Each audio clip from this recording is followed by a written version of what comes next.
Don't make it music.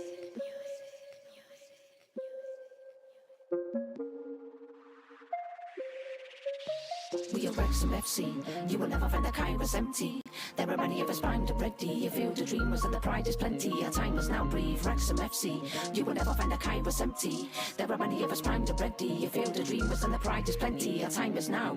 Hamilton couldn't break us, couldn't choke us. Fans came in the droves, becoming owners. No club without its people. Now you know this, but it's time to deliver. Keep the focus. The emotions that come with promotion. The years we have suffered this a moment. Alley up the league, clearing our motives. Up the turf of the town, feel us in devotion.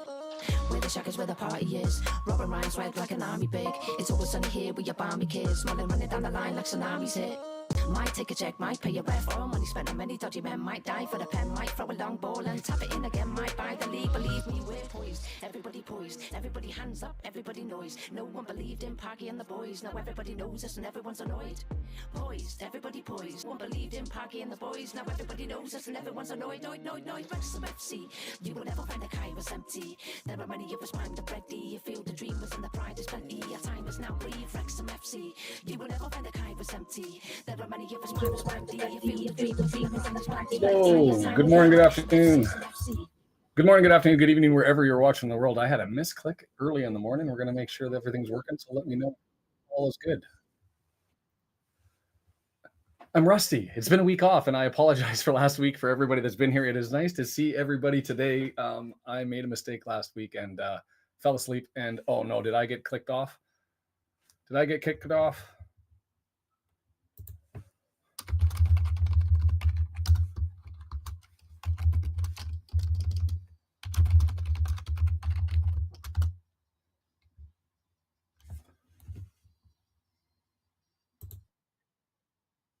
It appears to be.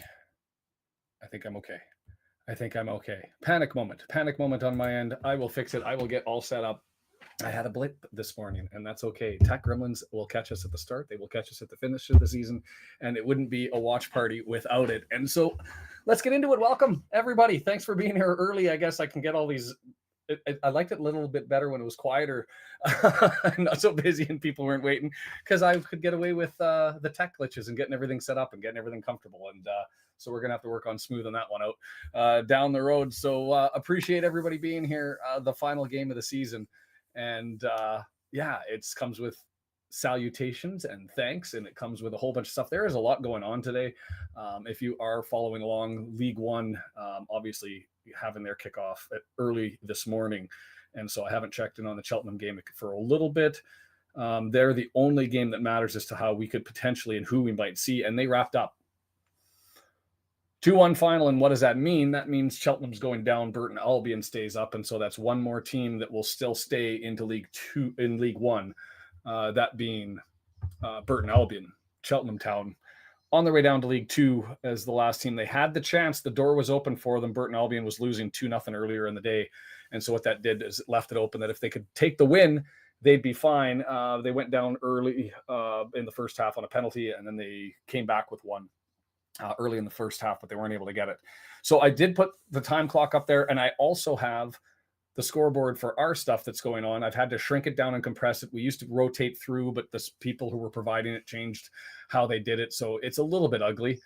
And that's what I've been working on, is what's going to happen for next season as we fix all that up and chase that down. So in any event, we're here, we're live. If you haven't seen the lineups, they're scrolling through beside you. I'm just going to make a click here without hopefully blowing everything up. And there we go.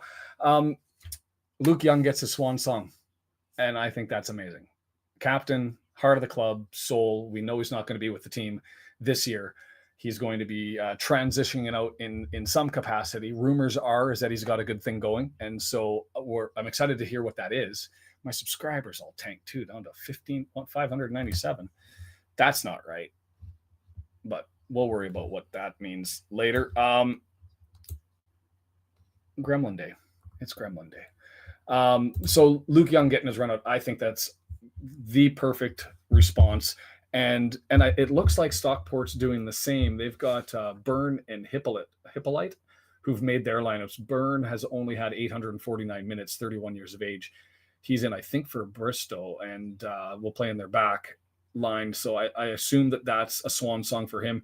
And Hippolyte, he's 29, only had 485 minutes this season. He's in for their captain, Madden, which is Madden's their best player in my eyes. I know Horsfall has made their team of the year.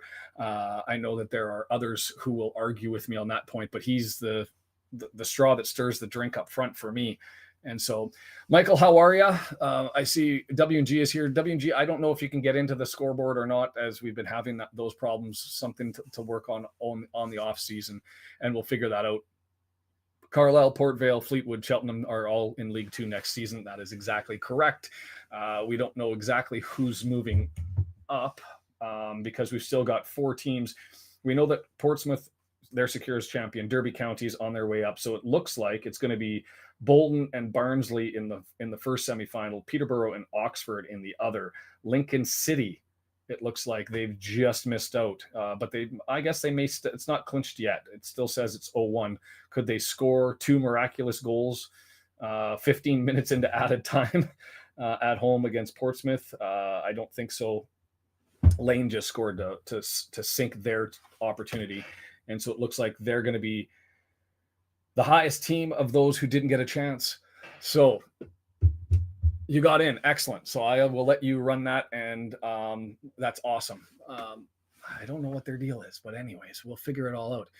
So, and I do have those championship games up on the scoreboard: Sheffield United, West Brom, Huddersfield, Birmingham, and Plymouth Argyle and Millwall. The reason why they are there is because one of those teams is coming down, not definitive today. They're only on their 44th game, so they'll have another set. But those are the teams that we're watching to see. Massive game in Huddersfield between Birmingham and Huddersfield, because they're going to take points somewhere. Sheffield trying to get out of the mess. Plymouth Argyle trying to get out of the mess. And so that's why those ones are up there. Other than that, that's sort of the run-up. I can go through these statistics, but is there really a point? I mean, this is a dead rubber, but with a little bit of emotion, right? I guess the biggest question is guard of honor. I'm going to put that up as a poll.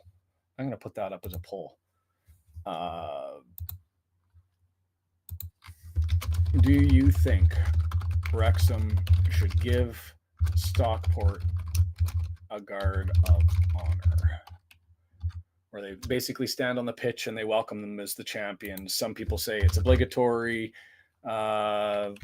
Yes, I'm okay with it. I'm going to say yes, but I don't like it. I'm going to add, actually, I'm not. I'm just going to make it a yes and a no. Yes, no, and an I don't care.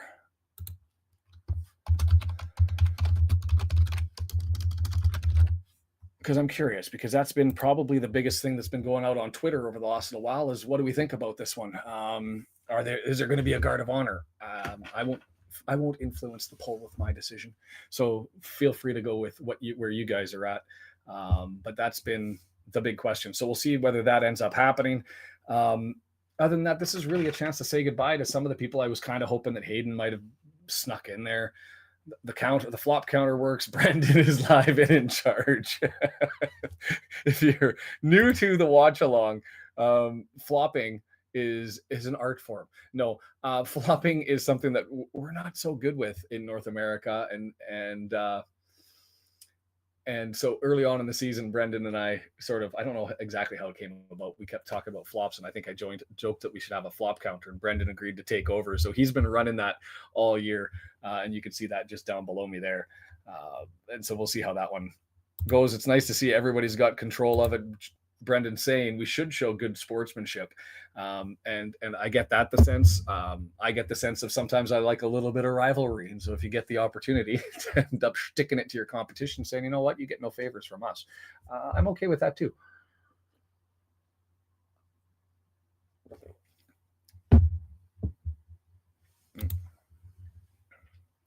Swirly saying absolutely it's going to be happening. So we'll see. For me, I mean, we got back-to-back promotion. What are we going to complain about, right? Absolutely nothing. I don't know. They're still all there. It's just tanked. I can try to refresh it. It's something I've never really worried about. Sub counter. I'll hit the refresh button and see what it does. It has a little glitch every once in a while. Yeah, I don't know. maybe I'll turn it off and I'll come back and check it later. RKO, how are you? The other thing that's amazing to me, if you haven't noticed, in this small little corner over here with the members, thanks to Chris and his last endeavor of sending out so many subs, I went from 44 subs to 95 one day, then jumped up to 220 or something ridiculous. And so it's ticking a little faster. I also like the fact that there's a user named Tranmere Rovers Football Club is now a subscriber to the channel. It's not the real Tranmere Rovers. I was hoping that it would be. But RKO, you woke up. Impressive. Always impressive, because I didn't the last one. Other big news, obviously the West Coast Tour, the WrexCoast Tour, coming to Vancouver. And so for me, selfishly, I'm over the moon. I've got my tickets, front row, right behind the bench. I got to get a flag made. I got to pick a pub out. I've got people who I've already volunteered to maybe drive around and go and pick them up and come up with a bunch of plans and arrangements and a whole lot of fun. So if you are coming to Vancouver, follow along with the channel. I don't want to go too much into it today because obviously we've got so much else going on, but flight stuff, hotel stuff, for people who are looking to making it an extended trip, maybe, RV rental stuff, driving through the Rocky Mountains. If people are all for that sort of stuff, I'm available to chat. I will probably do a couple of lives, and just if anybody wants to join and talk about the potential trip over, then that would great. Looks like there's probably about 12,000 seats sold. So they're at about 60%, I think, already sold. So it's going good. That part of things, as far as Twitter is concerned, is also interesting, because Whitecaps fans are not happy. They view it as a gouge, and so I keep telling them Wrexham's not Salford City. That's what one person said to me. Are we going to get new jerseys like this year with new colors and sponsors? Yes. We don't know who the provider is. It's the discussion has been that it's not going to be Macron. And so we'll see who that's going to be. And obviously new jerseys will come with it. Thomas, how are you? Vince is coming, and I'm excited about that. Vince, obviously, and do I have you right, Vince? That's you're local as well. There's been about 5 or 6 of us that have now leaked out, and that I know who they all are. That I'm hoping we can get together and figure all that out. Good morning from Maine, Luke's father. Welcome. I'm stoked about that. If you have ideas or thoughts or questions about that whole Vancouver trip, then I'm planning to put together probably just a live and have a chat about it and see what people are interested in. And I'm calling a pub probably tomorrow, today, whatever, to see if we can reserve that one out. About a 5-minute walk away from the stadium. Pretty large, a little bit pricier, but people were more interested in just making sure it was exclusive, and I think we can do that. So other than that, the statistics for this one, I don't know if they matter. You tell me if you think they matter. I mean, I'll bring them up here. There's the numbers for the season, and you know what? Evident of 2 teams that are going up to League One. You've got shots on target per 90. We're second, they're fourth. Where's maybe the biggest difference, if you look at the numbers and where they rank, is we just haven't been able to get goals per shots on target as well as most other teams in the league. 31% for us, 37% for them, and that's the difference between being second and 14th. Shots on target against, relatively close. They are one of the best in the league. They're the best in the league at preventing shots against on target. Their goalkeeper, closer to middle of the table, where we allow a little bit more shots, but 71.8% is third as a team. But the top, number one shot stopper in the league is Mr. Ogonkwo. Is he coming back? I'll tell you, I've been looking at the videos and stuff, and either he's just a really humble, shy, reserved kid, or he's not really that fussed, because when they've been screaming, sign the contract, sign the ting, he's sort of been distant. So I think he may be considering something else. And I did hear that it's more or less over next year, and it's also going to be interesting. Oh, and I can't bring that up because I'm in the graphic. WNG. I did hear he asked a question. WNG did. Have I heard that iFollow is more or less over in the UK next season? I don't think it's over. I think you guys are going to get way more stuff on TV and Sky. But you couldn't get the iFollow over there anyways because of the 3 p.m. blackout, except for the Tuesdays games. And if you get picked up, then great, you've got it on Sky. If not, then it's going to be iFollow. It's probably the season membership is useless to buy. It's going to be just buy them when you get them. Deep in the hearts of Kitsilano, says Vince. Excellent. I'm a Tri-Cities guy myself. going through the numbers there, just while they're up, possession, they're higher than we are. Accurate passes, we're pretty close as far as league stuff goes, but they're at 349.8, which is you'd expect with that possession difference. Where they're direct a little bit more, they don't play the hoofball as much as we do. Although our numbers have gone down, we were 4th, 5th earlier in the season. We're now settling comfortably down into 9th place. So those are those statistics. As to run of form. Oh, I didn't update theirs. So let's just ignore I've updated the bottom half of this table. And so the goals for, you can see they're top in the league for goals for. They're top in the league in goals against. We sit 4th in goals for and goals against. Goals for at home, we're 1st in the league. Goals for away, they're 1st in the league. So this could be a bunch of fireworks. We'll see. I'm sure Ogonko is going to be called upon, and we'll see what he's got. They're the number 1 team away from home, and we're 3rd at home. So there's going to be some fireworks, and I don't think you can get much from the referee, Stephen Martin. He's only played 2 games prior to this one in League 2, but that's because he's been doing predominantly championship games. You can see his debut way back in 2011, 9th most experienced around. A limited sample size because those cards and fouls that have come out are only as a result of those 2 games, but not afraid of the Reds, not afraid of the Yellows. And his fouls are 3rd highest in the league. I mean, small sample size, so you don't know just the nature of the game, but experienced guy for this one. So I'm okay with all of that for whatever it's worth. I mean, they've got 2 guys coming in that are probably getting their swan song. We've got Youngie out there, pretty close to best team possible, but their bench is a lot lighter than ours. We've got some players and some people who eat some minutes and fill in roles that are coming off the bench for us. For them, they've got a couple of young kids who might get a chance late in the game. So we'll see who that is. And yeah, it won't be playing Derby next season, says Andrew, and it's exactly correct. Sharon's got the jersey. I decided to get rid of the juju on this one. It hasn't been a lot of luck, and so we'll see where that's at as we go through and embrace. Man, we still got 13 minutes away from kickoff, and about 6 pounds lighter.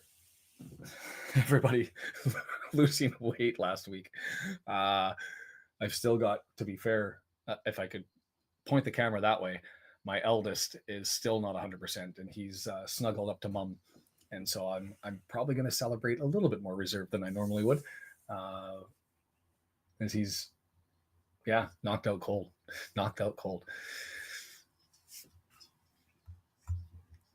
But I'm going to have to figure out the backup plan with Brendan to jump in or somebody else to figure everything and see where we're at. So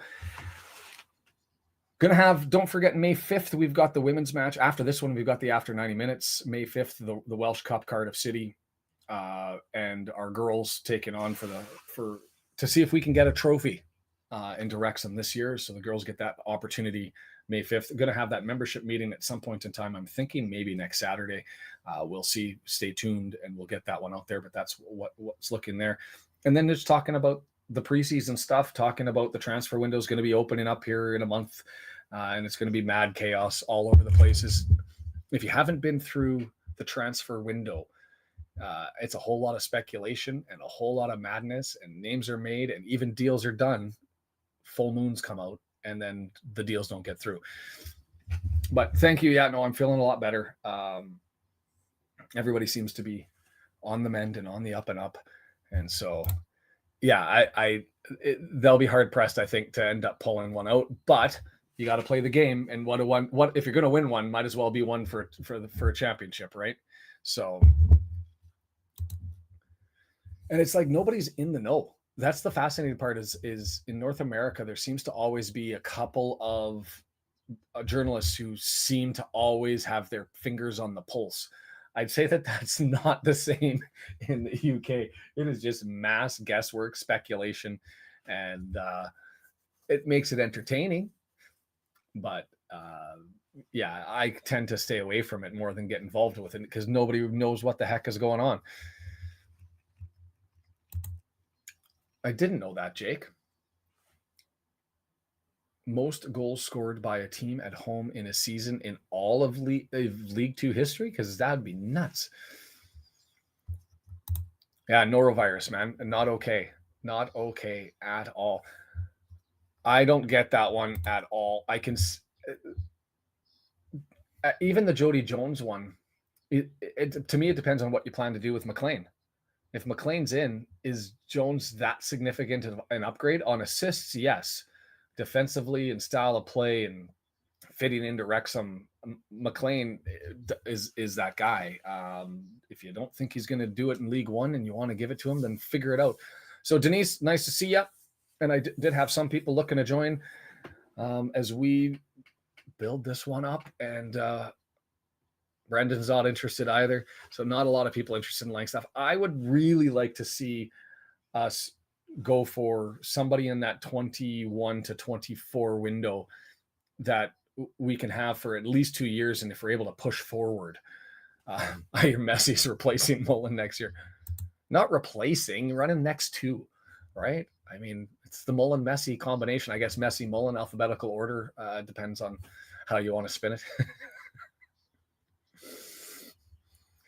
But yeah, I know everybody except for the eldest is fine. He's still a little bit off, but we'll be right as rain in a little bit, and gonna have to figure out a way to get a phone call system going or hand over the keys. It's something I'm working on as I've been improving stuff in the background so that this mess of graphics and designs all goes away. I'm really hoping that by next year we're in a place that I can have the studio so this camera gets expanded.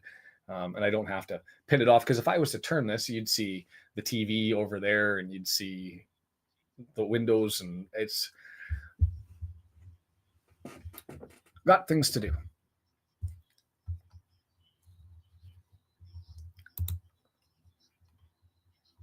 Okay, I did see that, Des, and I just don't know who, and you know what I mean? Talking to, sure, speculation, fine. I'm also really excited for now that we're in League One and to see where we're at. If we're high enough, maybe we start drawing some players out of MLS, some big US or Canadian signings that could have people. Yes, I am in section 217. I'm probably going to talk to Brendan to see if he wants to do the watch party for that one. To see if you guys could play the game of where's Wally, where's the annoying guy. My wife suggested to me that I shouldn't be annoying, and I said it's marketing. I'm going to be really, really loud. So we'll see how that transpires. I'm looking forward to getting there and singing some songs and the pub stuff in front of it. And I do plan, I should have posted the tweet. I do plan to do a post-match watch party where I watch it live back. And the reason why I want to do that is I was actually tweeting the play-by-play person for the Whitecaps. And I said to him that if he's down for it, I'll play a drinking game after his broadcast. Every time he says the word sheep, I'll have a drink. And he responded back and said, challenge accepted, with the handshake emoji. And so it sounds like I'll have to check the YouTube terms of service. Am I allowed to drink while I stream? Because if I am, why not have that embarrassing situation captured in perpetuity? John's not confident that we're signing Ogonko. But I'm kind of with him. Just watching the reaction, watching the feedback. I just don't think it's going to be there. Yeah, Santiago, I'm all for it. I think that North Americans are only more likely because there's this, depending on the English language skills, there seems to be more of an openness and a desire to have those who have sufficient English speaking capacity. So it really depends on the player involved and who they are. Good to know. Then I'm firing it up. I'll have to read it out and figure it.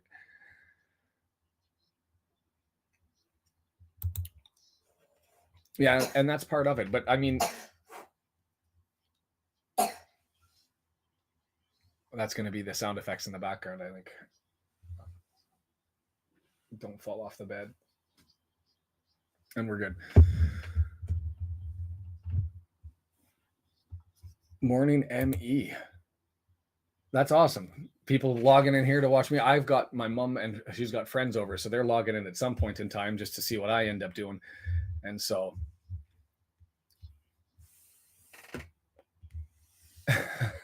like Ferris Bueller's Day Off with the synthesizer. Cough, cough, cough. The whole family's here. I am looking forward to this one just being sort of a final hurrah, all that sort of stuff. Oh, and I do have to ask the question.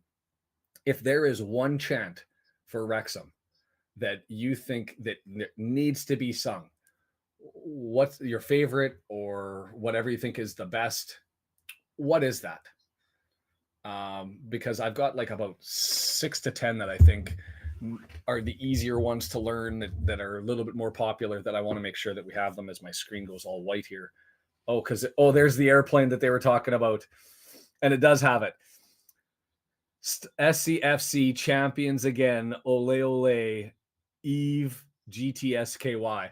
So there was discussions that they were going to get an airplane with a banner and fly it over the stadium. And they've actually gone and done that. Stockport has, or at least a couple of their fans. They've got a plane ripping over the racecourse right now, promoting that they're the champions. So welcome to the Shetland Islands. Always a pleasure.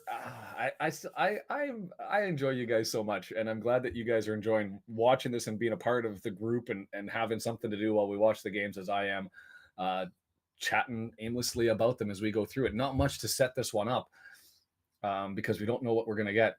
So, yeah, there it is.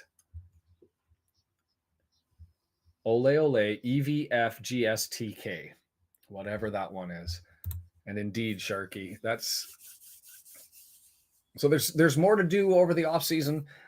Obviously, we've got a members thing. I want to talk about all this sort of stuff and set up that thing. I was asked if I was going to do some of the internationals. I don't know what GSTK and EVE is. It's got to be some acronym, or maybe it's the people who ended up shipping it over, or it's a message. I don't know, but it's on the back of the banner that's flying with the plane over top of the racecourse right now. The membership meetings, to plan everything, the design is in the works and in near completion, and so it's just whether I pay for the AI or whether we just do the scoreboard, sort of how we're doing it, but with better graphics. So all that's happening there. God save the king. Interesting. Oh, Mr. McElhaney is in the building. The glorious leader, Mr. Griffiths calls him. And I didn't Griffiths way. I had a couple of tweets with Mark about the stadium in Vancouver, and where the Wrexham supporters are going to be just off the side from Griffiths Way. Not named after him, but it shall be going forward. Apparently it means God save the king. Not making it up. Not making it up.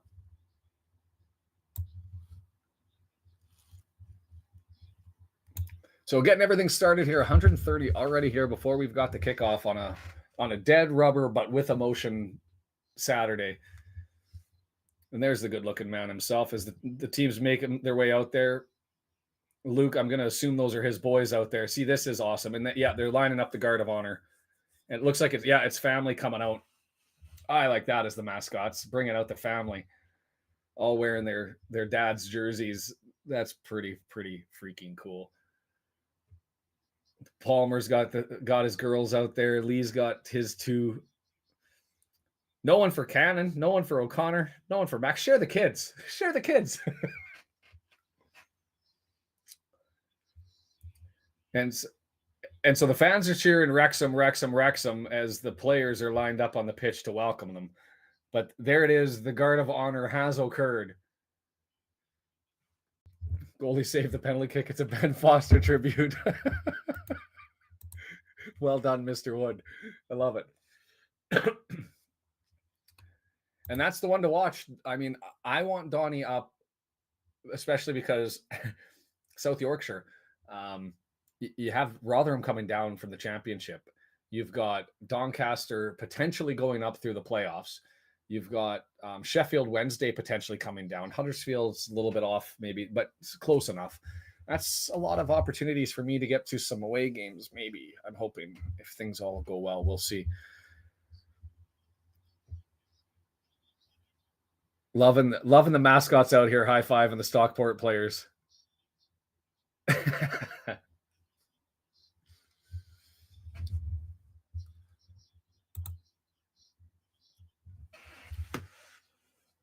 So does that mean that Howard not looking to come back as that experienced third choice? I mean, I guess it's entirely his job to go and get.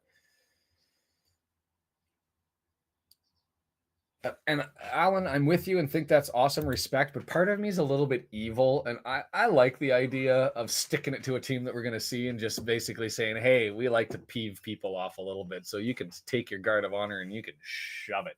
We're going to. So I get both sides.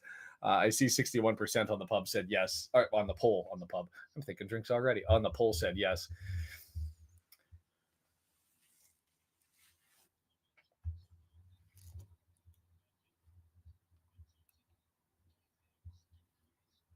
Why is that still playing and how do I get rid of it? There we go. Trilobite, thanks for subscribing. If you haven't been here before, as we're going to get into this one and they're going through the lineups right now and Mark is on the watch along, you can watch it on iFollow. It's 10 quid. Go and do that. Don't buy the season subscription or anything. There's just the one game left, but 10 quid. Go ahead and do that. Next season, obviously things change. I believe that we're probably going to need an ESPN Plus or a Sportsnet in Canada or Paramount or Buying in Australia to supplement our iFollow ones for you guys domestically in the UK. It sounds like you're going to have mostly Sky Sports stuff, but maybe potentially a couple on iFollow. So on Tuesday. So we'll see how it all happens. That's the one that that's the first one up, right? We are Wrexham FC. We're never gonna die. Unlike our Chester neighbors. Oh, and I am sleeping at the wheel as we are underway already, getting too excited singing the songs. And so we'll follow this one along as we're underway. For those of you not watching, Stockport going from right to left on your screen, Wrexham from left to right. So we're going towards the fourth wall, temporary cop, and have possession as there's a battle in the midfield. And here comes Stockport the other way. Andy Cannon displaces him, dances through two people and draws it back to Cleworth. And there is some energy to this one. These guys are definitely into it. This isn't a lazy game despite it being a dead rubber. There are people blasting off all over the pitch right now. Fire in their boots to begin it. And maybe I should bring the volume down a little bit and be a sensitive, caring capacity dad. Tranmere already up on Accrington, 1-0. McLean tried to get a header into the box, but instead it's just going to roll to Hinchliffe, the keeper for Stockport. Experienced guy, having himself a fairly decent season.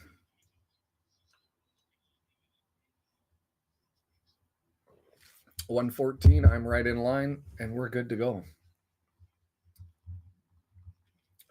Yeah, I just don't think he's feeling it, RKO. Feel free to, if you haven't, go to the Twitter videos and follow along on those ones and find out what you see about Ogonquo. But he just doesn't seem, when they were telling him to sign the thing and all that sort of stuff, he's not really there. And hey, David from Houston, how are you? Stockport towards the 18-yard box. Defensively, we are there, and Lee has it. Not a lot of room, and he pushes himself out, and he overran it, kicked it out. Stockport throw. The scoreboard up for anybody who wants to watch it. One of MK and Doncaster is in for sure. Even if they lose, both of them lose, just the way the points work out. So one of them have to be there. And it is in order for those of you that want to watch, from those at the start who have the most points on this side to the least points. So Cannon's been all over the pitch, to be fair. I'd rather see a little bit of control. Right now it's been them bringing the pressure. It's been, and we get a free kick as Cannon gets reefed in the back. It's been so far early, just 2.5 minutes in, but Stockport pressing sort of midfield to the 18-yard box and us just scrambling and displacing them, but not able to get anything going beyond our midfield at this point. As the chat picks up, holy, what's going on in Accrington? That was a name that was out there for sure. If I've got it right, just off of my memory, that's the Welsh guy who's probably looking for something. They don't stream the games, but for the U18s, they've apparently got 2 more games left. If they win out and then they win something. It's the one of the pet peeves that I have about Wrexham is with their academy stuff.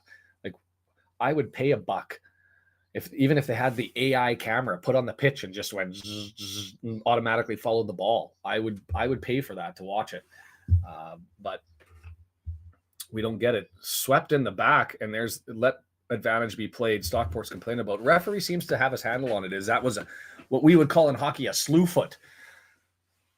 Swept through his legs in the back, and away it goes. Diandra, Cassie, nice to have you here.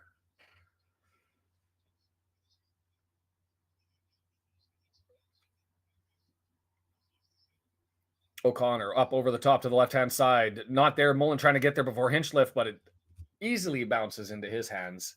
And Hinchliffe with it now, settling things down and pushing it the other way. I still want Tom McGill. If it's not going to be Ogonko, I still want Tom McGill. That's who I want. I keep saying it. Brighton, third goalie at Brighton. Going to be a corner off of Hippolyte, who just knocked it off of Barney and got it there. So Stockport from the left-hand side going to get the first corner. I haven't done predictions because I don't know how to make predictions in this one. Oh, and he's trolling. He's trolling.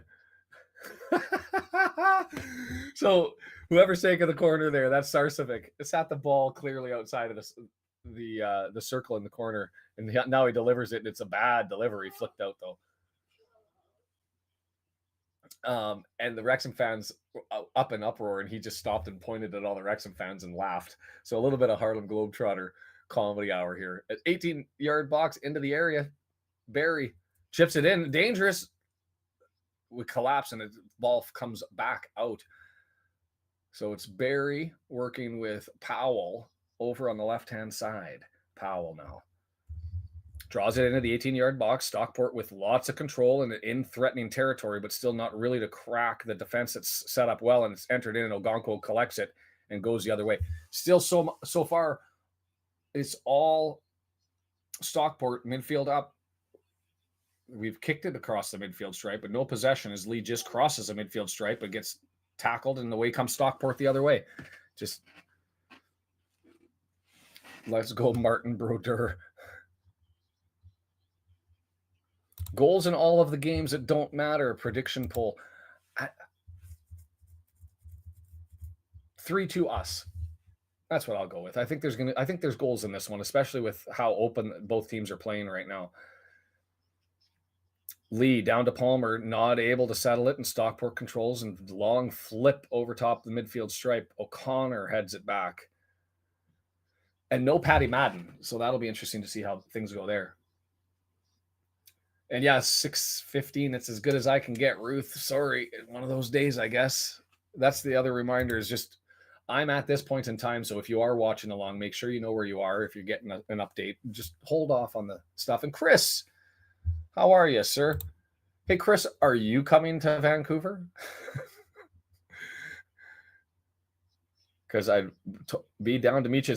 Into the area and flopped and looking for a penalty call and nothing given the referee. And that was a big shout. That was an interesting one. That was the automatic slamming on the brakes. That was Sarcevic gets it forward. Kluwerth is on him, and Sarcevic slows up, takes the bump, and then flops.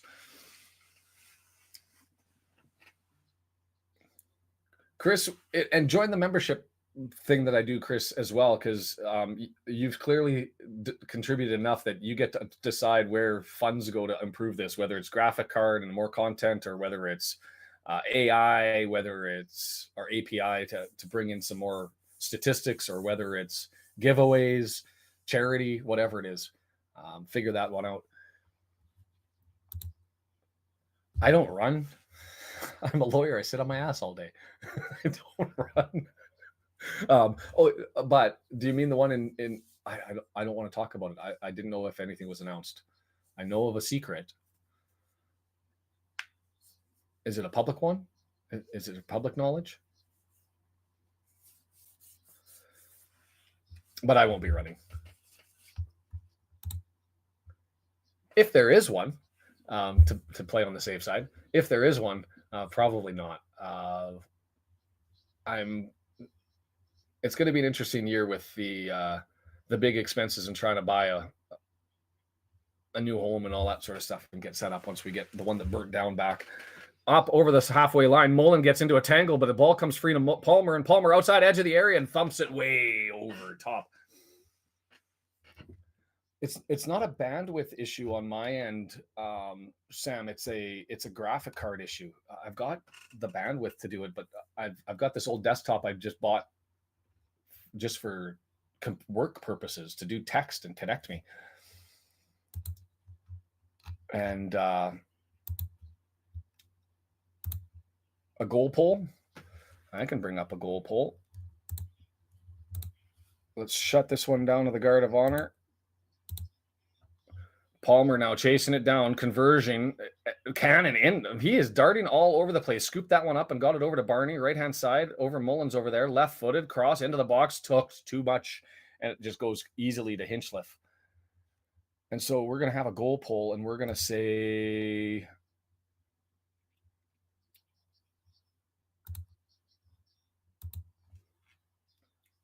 O'Connell collects it, knocks it down the other way.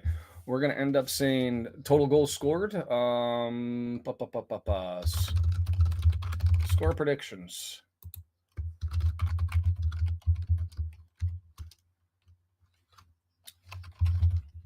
It's going to be hard to get all combinations, so I'm going to go Wrexham win by 1. Wrexham win by 2 or more. Hey, Adelson, how are ya? Draw.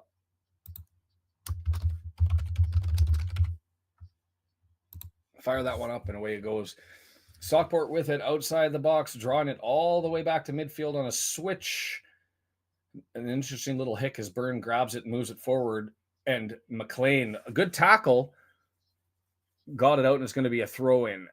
Stockport, 35 yards out.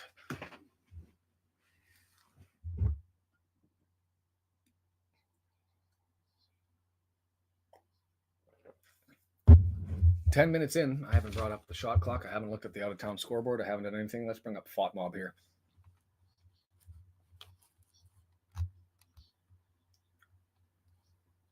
Interesting. All the possessions, 40. Well, and it says we've got more possession. Doesn't feel like that. Vince, holy moly, man. I will have a beer. I will save that one up for sure, and have it on the 27th for you. It's probably going to be messy. Appreciate that, and I'm glad and thankful that you guys are feeling that this community is worth contributing to and having a blast with. It's a lot of fun.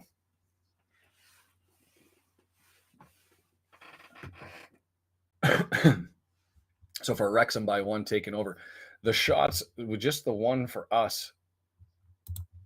I don't think you can. Any team can take much from this one. I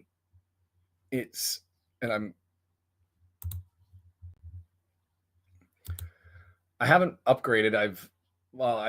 I've changed that, but everything else is the same. But I'm doing a complete overhaul on this. I've been looking around at what other people are doing and that sort of stuff, and I'm hoping I can get the back fixed up over the off season. I've got ideas, and so we'll see what that all happens. And bad pass, and they ended up grabbing it, but able to be nicked away. And here comes Lee, just over the halfway stripe, left-hand side. Can't find anything, draws it back. O'Connor, switch on? No, he gets that closed off, so pushed forward. And then a miss hit there by, was that Young? That wasn't Young. And O'Connell gets it forward, and we're cleaning up through a switch over on the right-hand side through Cleworth. I don't know what a B is.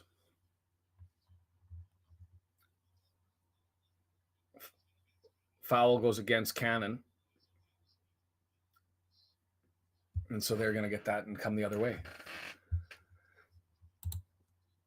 I think that's absolutely true. 4, I could see 5, but it's going to be a massive change for sure. And I agree with you. Nobody wants to lose this one, but it's hard to be able to predict and take anything away. These guys are going to put everything that they have into it for sure. Stockport, Byrne, just across the line. Lots of space for him to run. He goes out and gets cut off. Lee forces him to make the pass, and they make it 22 yards out. That's Camps with it. Over to the right. The cross into the box. Dangerous. Flicked up, and it's going to have to go for a corner.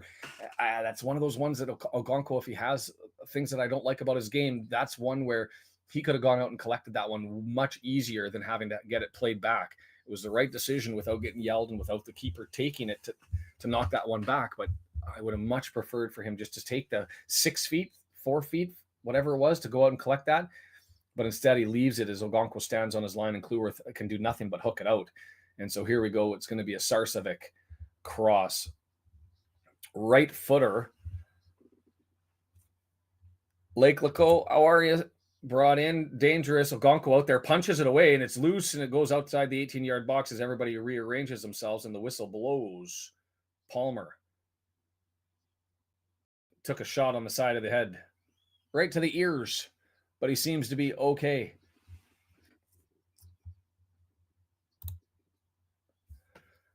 Yeah, I could do that. Where would I advertise that better than down at the bottom? But I mean, there's 200 and some names that are on the membership thing right now, largely because of Chris. There's probably about of those continuing members, I think there's like 40 or 50 of you that are set up every month. Swindon over Morecambe. MK Dons are up on Sutton. That would bury them officially for the year.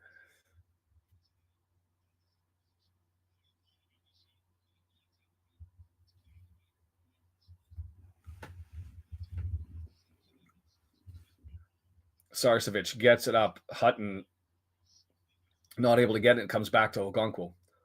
Hutton.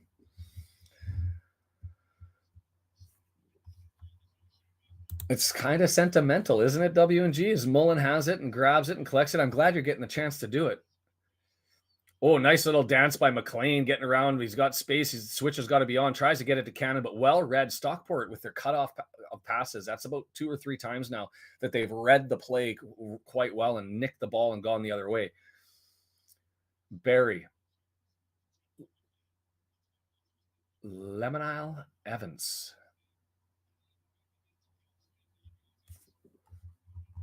Oh, I think we're going to get a lot more changes than that. I think that there's going to be changes in the midfield, changes on the back line, new quality. As Andrew said, I'm with at least 4. Barry takes on McLean, 30 yards out now as they draw it back. Powell flicked up in the air, and it's intercepted, and Palmer now with it. He's got Mullen up ahead. He punches up ahead of him, and can Mullen get there? He's going to get there. 18-yard box, waiting for support to come up. Red balloon still in the middle of the pitch, knocked forward. And here comes Stockport. Punch, counter punch, surge the entire other way. 3 guys for Stockport, 4 for us. 18-yard box with Barry looking to take on O'Connor. Left-footed, blocked. And Kluwerth just thumps it down the pitch and gets it as we all set back up. It's exciting anyway. They're having a run. Still no shots, they say, for Stockport, which I'm surprised by, but not anything on goal and dangerous. 18-yard box. Nice little back heel, but it's lost by Stockport. And the pass is a clearance. Mullen comes by to maintain possession, gets it forward, but lost by O'Connor. Lee ends up cleaning it up, and man, they're the jitterbugs. Everybody is everywhere. This is, as far as pure entertainment, this is the best game we've seen in a while. And they say that, Alan, but I'm looking at FOTMob, unless it's frozen, it's only 55.45. Des, thank you for joining. For everybody, memberships are down below. If you hit the join button, it's only $1 a month, and it just helps to keep things going, whether that be whatever the members decide when we chat, whether those are giveaways or whether we save the money up for bigger ideas with trips or whether we just upgrade, whatever. Luke Young, O'Connor all the way up, 20 yards out. He's going to draw it in. He finds Mullen, left-footed. Oh, skies it. It was right there. He's going to be a little bit upset about that one. He got it outside of the box on an excellent pass from Kluwerth, O'Connor, who'd come all the way up from the left-hand side. And he drew it over, and he had to get it above a defender who was sliding to block the shot. And so he got it up, but it went too far. Everybody at the cops standing up for that one. Woo-wee.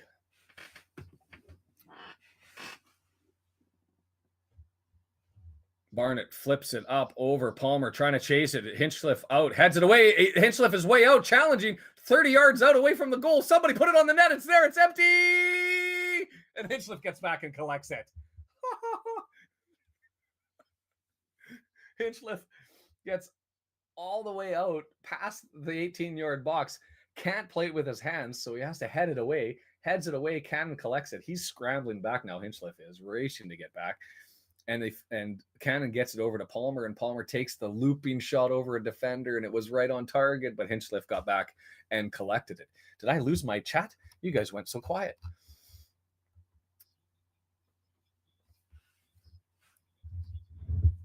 Right? I don't see rain, but I'm looking at a big oversized screen as we're up to 2 shots to 1, so I'll update that. It's been, if you're not watching this one, it's worth the 10 quid so far. I'll say that much. Stockport has it, midfield stripe.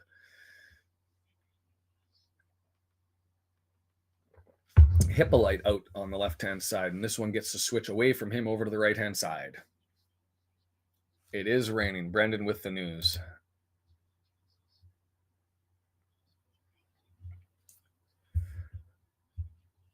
Barry takes on McLean. McLean says, no, you don't, but it gets freed away and Palmer's not able to collect it, and it comes back to Stockport. Hippolyte, right-hand side, headed away towards the center, but Stockport just fills the gap and is able to collect it. 18-yard box, and Ogonkwo runs forward, and he's going to collect it. And we're okay. We're okay.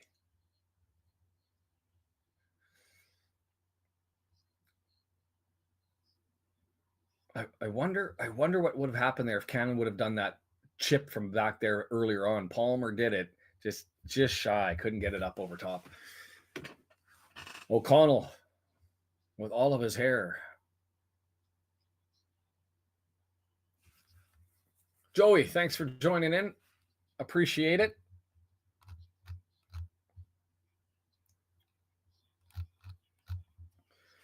Mullen gets behind the fence. Does he have people there? It's edge of the area, knocked forward, and couldn't get touched and knocked forward over to the right-hand side, and Stockport's able to clear. O'Connell reads that one, knocks it forward. Barney with it, 40 yards out, 30 yards out, 25 yards out, 18-yard area taken on Hippolyte. Left hand, left foot, right foot, dances Hippolyte, gets into the box. And the pass was looking for Palmer and missed him, and Lee was at the center of the area and couldn't go up and collect it, and Stockport has it. Ooh, so far so quiet in the championship. I'm torn. It's my my uncle-in-law, who's now past favorite team in Sheffield Wednesday. So I wish them success, but I also want to play them. So if they came down selfishly.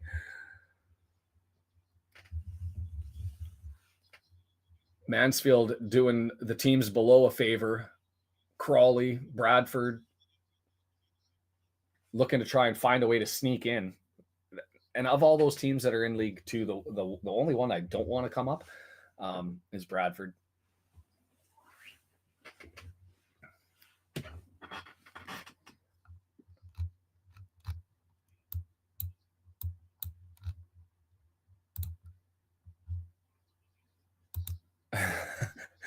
Joey, welcome.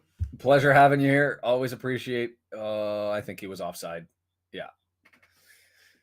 Always appreciate having fans from other teams, as long as we're civil, all is good. And I think things are better for us in the future than Stockport. That's just trying to be as neutral as I can, and the referee blows it up for a foul, and we're going to get one 18-yard box, 6 yards from the touchline, 6 yards from the goal line on the right-hand side. So we'll see how that one goes. The windshield is larger than the rearview mirror, and I think for us, things are looking pretty rosy going forward. So Young lining up, Hippolyte, the only man in defense, standing at the 18-yard box. Everybody else in the middle of the pitch. Young's going to give her the right footer. The outswinger.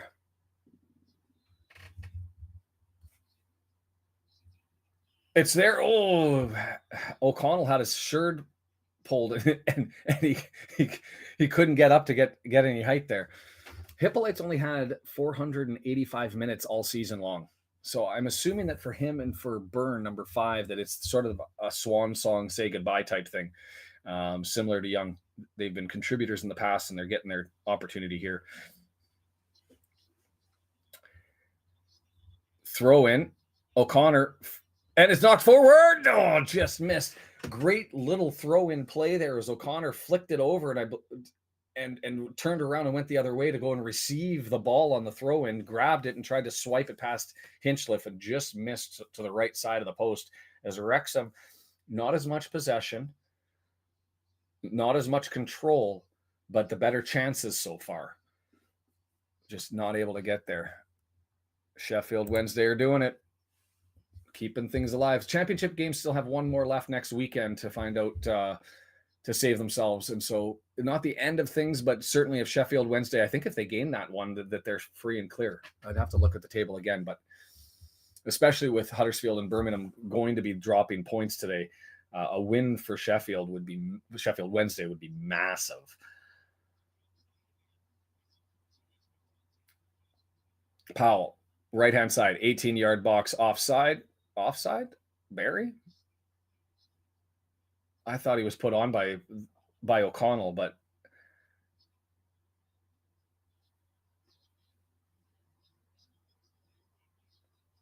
yeah, if Sheffield goes up to 50 with, I guess it could still get caught on goal difference, but it makes things a lot sweeter for them. And they're probably cheering for Huddersfield to end up pulling it with 3 points, which would make them. I guess not, because Huddersfield would catch up. So they still got something to play for next weekend, but it puts them in a lot better position with 3 points today, obviously. But Cannon's been playing well, especially since January. But this is the most involved I think I've seen him.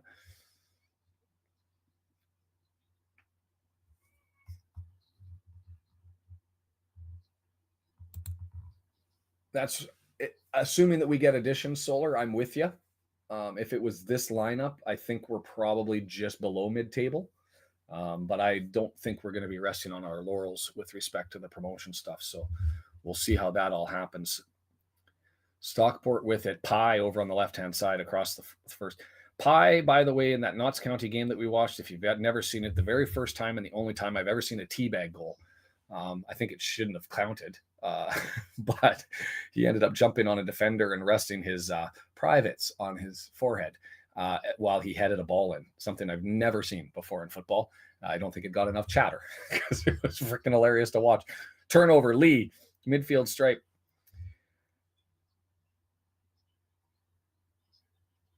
Cleworth finds Palmer, middle of the pitch, looking to gets it over to O'Connor. Wrexham drawing it all the way back to their own. O'Connell with it now. Presses on and a bad pass. So it worked for Stockport. They're going to get a throw in. Shots 3-1. Right, Deandra? I mean, it's the only way to describe it. He literally jumped horizontally and rested his area on a defender's head and headed the ball in. When it first happened, I thought, how was he hanging in the air for so long? And then we found out. It's certainly looking that way, isn't it? Barrow looking to find their way out as it's kicked forward, and we're going to get a goal kick to Ogonkwo.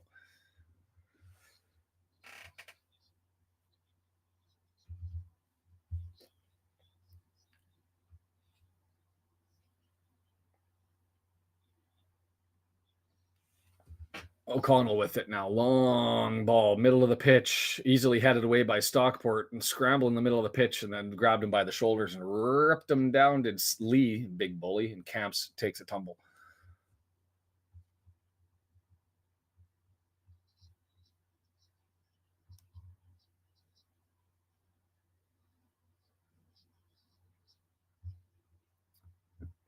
Denise, are you a hockey fan? Because if you're a hockey fan, just imagine the blue line is the last defender is the easiest way. So the blue line moves with wherever the last defender is. And if and if somebody's on the wrong side of the blue line, wrong side of the last defender, when the puck enters the zone, the ball enters the zone, offside. So similar if you're a hockey fan.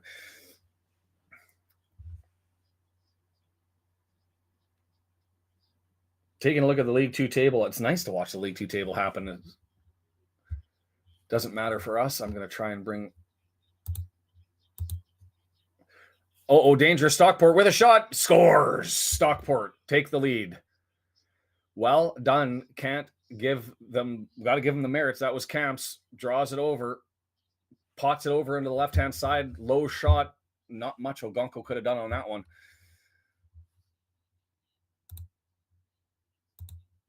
I'll have to watch the build-up a little bit more on that one because I only caught it when Camps had it inside the 18-yard box.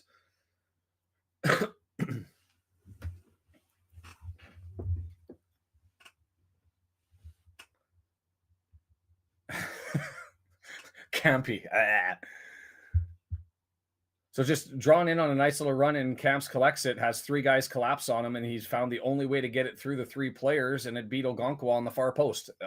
Pretty straightforward goal, to be completely fair.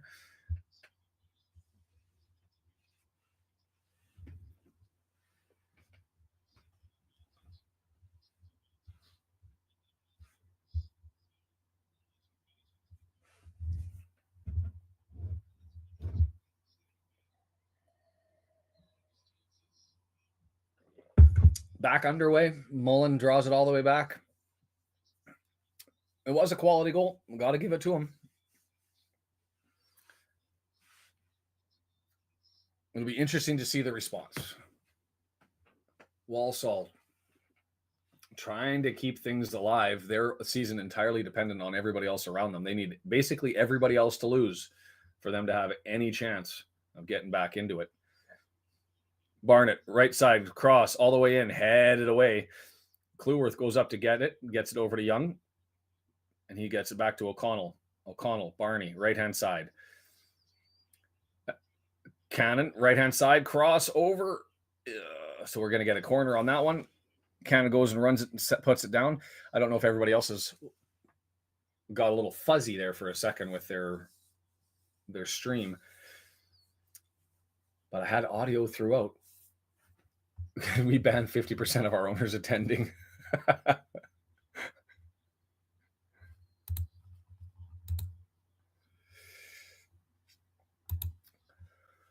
That's a tough one. I'd like to see O'Connor move to the mids and have somebody on the left-hand side. I think our Hinchcliffe grabs it, takes a tumble as that left-footed in-swinger from O'Connor, too close to Hinchcliffe, able to go and collect it rather easily.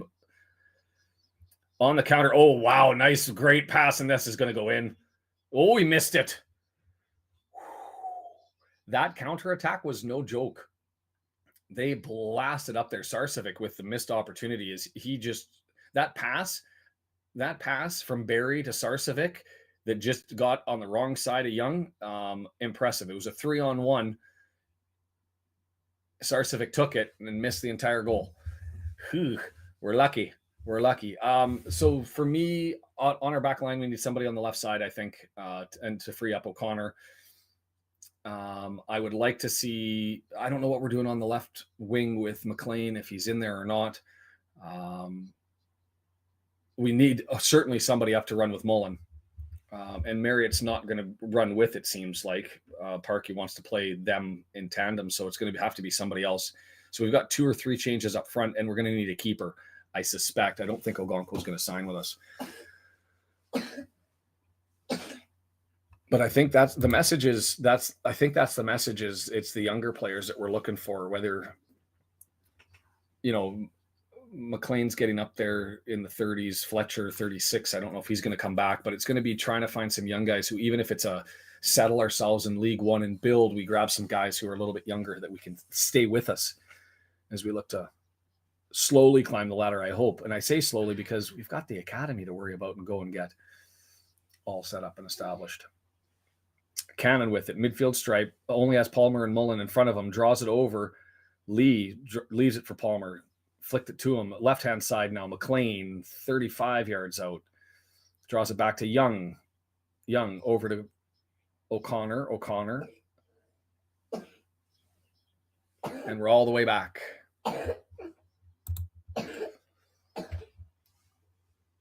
Well, if they're able to hold on, unless you meant Crew, because Crawley drops their 3 point, drops from where they're at right now. They're down to 67 and still draws Barrow in, right? And Bradford's sitting there looking at both of those teams and thinking if they can put one in, they jump up to 70 points as well. So Crawley not safe from Barrow or Bradford quite yet, even with their win or their lead.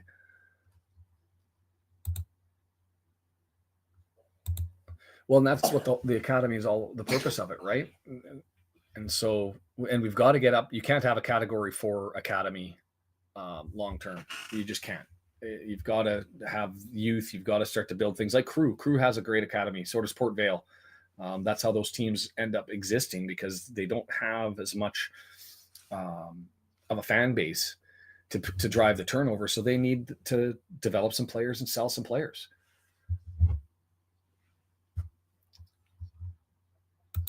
I think I don't want to insult Stockport. I view Stockport a lot like Knots. They're going to be our competition and will be for a year or two. I still think that we're moving past them at a faster pace. We'll see. I've been wrong before. 3-1 prediction there.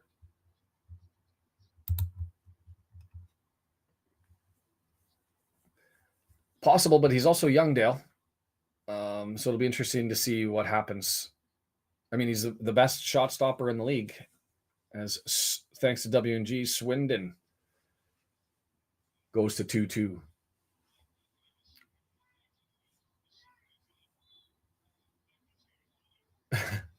Mullen shows off his back by having his jersey pulled up, and so they're going to get a free kick at the midfield stripe. Sure, 25, but I think he's got. If he wanted to stay here and League One for a year, 2, 3, whatever it takes, and then probably I can't see us pushing up the championship by any stretch of the imagination for a while. There's just too much money involved. But we'll see. Cannon has it. Oh, gave it to Barney, and Barney stepped on the ball. And Hippolyte's there. That's got to be to us.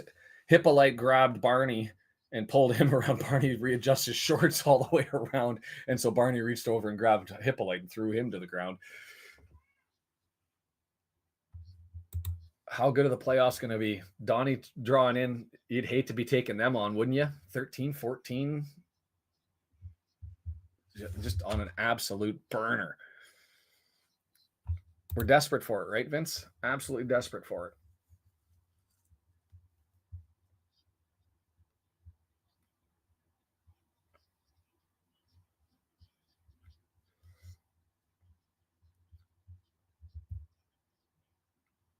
And the thing is, for me, Dale, I like Boyle. I like O'Connell. I think that there's improvements to be made there. I'd like to see O'Connor getting more work in the midfield. And Cleworth, I mean, young player of the season, he needs his minutes as well. But would I object to somebody coming in that displaced him? Probably, maybe not. But as long as he was able to get his time in, right? Because he's 21, 22. Is he going to be okay in League One, or is he going to get chewed up? I guess we will find out. O'Connor, long ball. Mullen not able to get it, but Palmer does. And O'Connor, another interception. Maybe I take back what I said about O'Connor being in the back, is he just eats balls up and pushes them forward. Lee, right foot. Balance, pulled, tugged, not able to get there. Ball took a funny hop. And that's O'Connor going on a run all the way from the back to try and get that flicked up over. Leaf got him the pass, but the ball just took an awkward bounce and not much he could do there. And it ended up getting blocked, and Hitchcliffe grabs it. Damn it.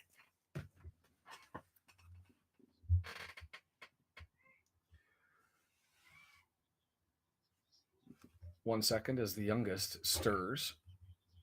Oh, I'll wait for this. 18-yard box, Barry, left-hand side, Stockport into the area, 18-yard area. Barry looking across, and it's going to go for a corner over on the tech end on the left-hand side. Sarcevic will be there to take that one.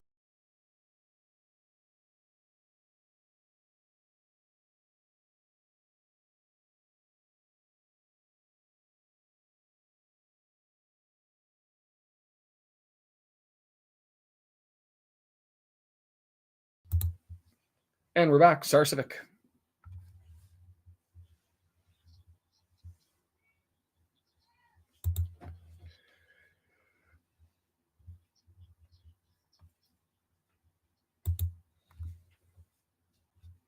There's so much going on, right? Does that eliminate them right away, W&G, or is it...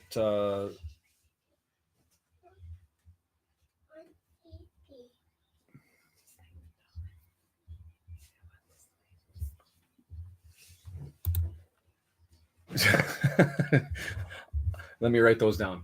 Awkward bounce. No joke.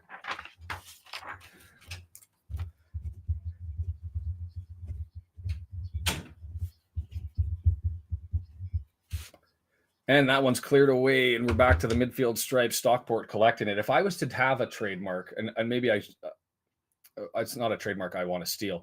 Bob Cole. O'Connell lunged in, free kick to Stockport on the edge of the area. Not a card on that one. Stuck in the right-hand foot on Hippolyte. And it's going to be a 21 yards away, just to the left of the middle of the 18-yard box. So tough area to score from, to be fair. It's going to require something special to be able to bend it and get it in and down. But the wall starts to form here for Stockport, or for Wrexham, and we'll see what Stockport does. They've got 4 guys standing around the area. Ghoulish. Thank you. It's much appreciated. But I was going to say, while they're figuring out what they're doing, Bob Cole, who is, for Canadians, one of the most famous broadcaster of all time, maybe him and Foster Hewitt, passed away on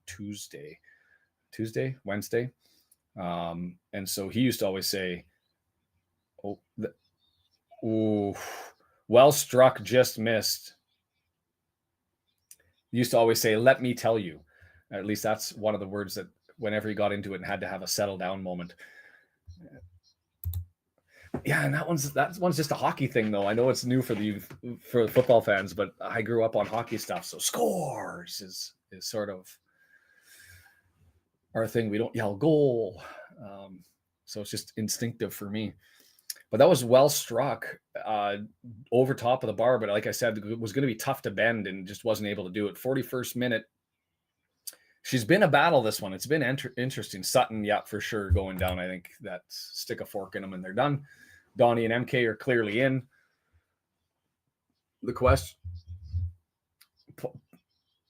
Palmer and Powell dancing in the midfield, swinging around each other joyously. And the referee finally says, I don't like your frame, blows it down, and we get a free kick. Hey, Alan, how are you?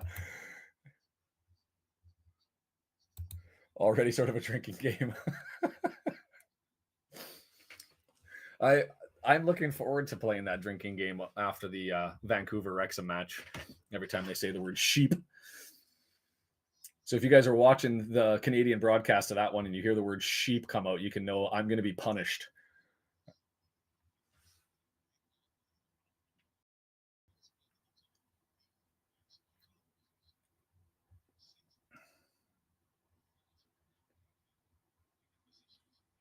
So Burton safe in League One because of Cheltenham, dropping to Stevenage and still watching League Two table and Sheffield Wednesday. Nothing out of the Birmingham Huddersfield match so far. That one, a big one for both of those teams, obviously sitting in the relegation zone and watching Sheffield pull away.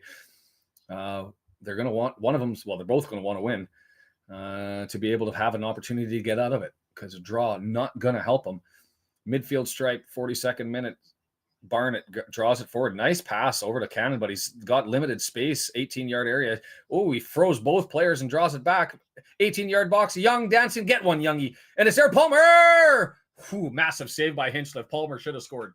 Should have scored, Palmer. Ollie just had to do a chip, and instead he blasted it right into a sprawling Hinchliffe who came running out to cut off the angles. Bah. Should have had it.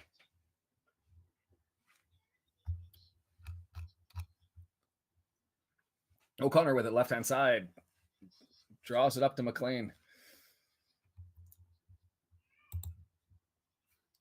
And nobody's done three back-to-back in the EFL. So I don't want, like, people talking about it, I think I would take it. Sure. Rebuild in the championship. Fine. That's the owner's problem, not mine.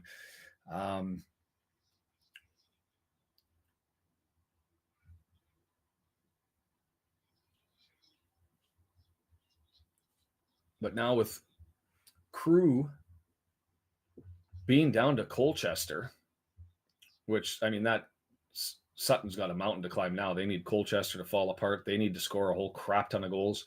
That one's pretty much the sun is set on Sutton's time. And so we're looking at the Crew game, the Barrow game, Bradford trying to draw up their Walsall's out of it. Down 2-1, need everybody to lose. But what a fall by Crew and Barrow. Earlier on, sniffing around for auto promotion, and then since that window closed on that, just ended up collapsing. But that's where I am, David, is easing expectations for sure. As the youngest got himself out of there.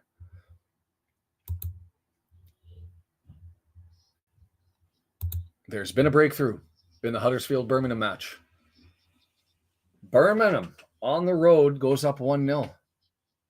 Thank you for that, W&G. I think a lot of people in Wrexham too were looking at Birmingham as an amazing away day. So it'd be fun to have them come down and join us as Mullen gets a header from Palmer. I'll push in the back. Going to be spun the other way. I don't think that was harsh. Mark Griffiths thinks that was harsh, but that was a right elbow shiver. If it would have just been a push or otherwise, maybe not. But I think it was the shiv. Yeah, they've got one game left in the championship, don't they? Are they out if they don't get it back?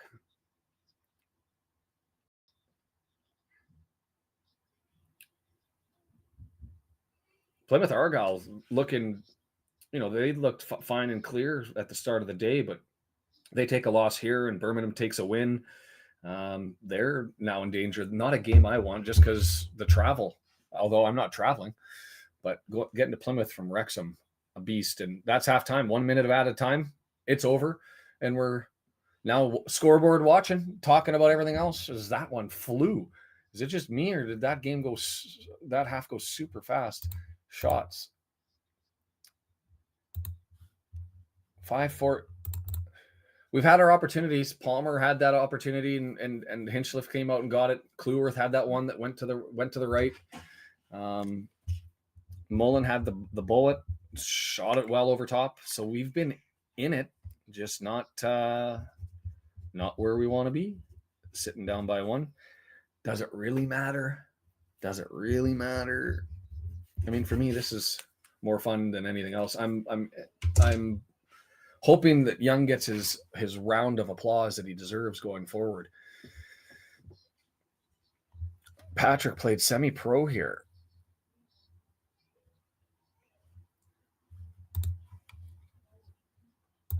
David wants him to drop. See, and I get the selfishness because that's why I want the South Yorkshire teams to end up struggling. Sheffield Wednesday, Huddersfield's kind of a little Yorkshire, if not South. Birmingham's not that far away. It'd be fun.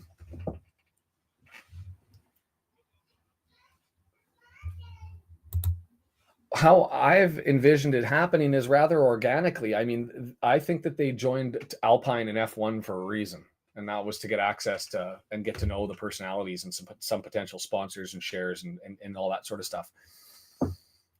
There's money out there to be had, but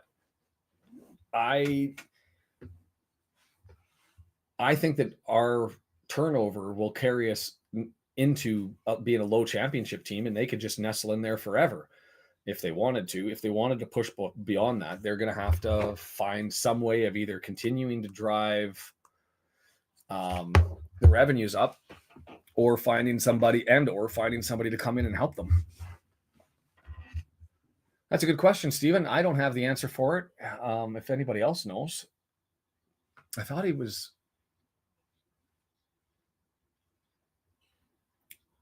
Didn't he take Bradford up from League 2 into League 1?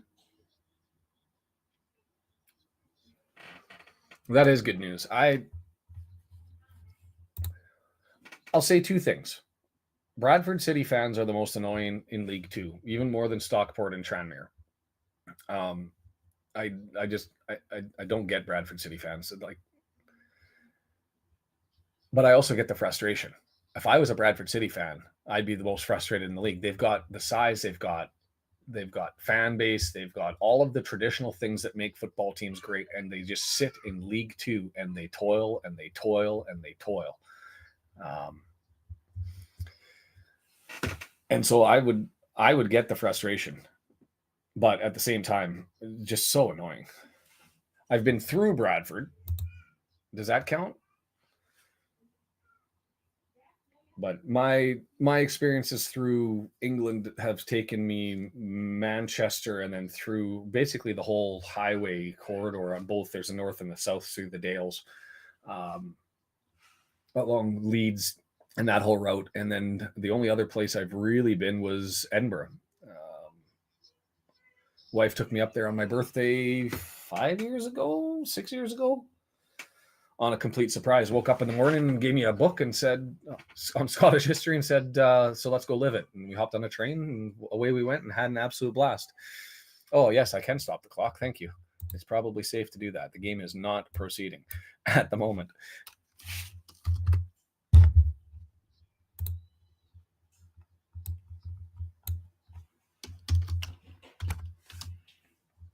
And we're set up for the second half.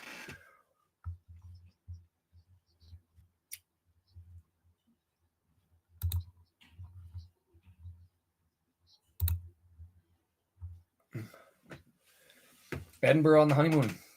I have all the time in the world for Edinburgh. So, I mean, especially we don't have that sort of history in North America to be able to walk around and that sort of stuff. And so I would go back, but the next time I'm over, I'm heading west. I'm going to Wrexham. That's for sure. But I did have to make a trade-off. The wife said I have to do London, and I've only been through London, I don't know, 12 times, 14 times. But other than riding on the tube, I haven't seen a damn sight. So I'm going to go there. But yeah, my honeymoon was through Croatia and up into Italy. We got married in Greece. So that was something. But yeah, that's what I want my kids to do. They both have UK passports. I'm the only one in the family who doesn't. And so I want them to go to school over there. We'll see what happens. Looking at the League 2 table, or let's just start with the championship table because I've got it out there. So at the start of the day, Sheffield was sitting in 22nd place behind Birmingham and Plymouth, but they've been able to, they were just ahead of Birmingham. It was Birmingham and Huddersfield sitting in the bottom.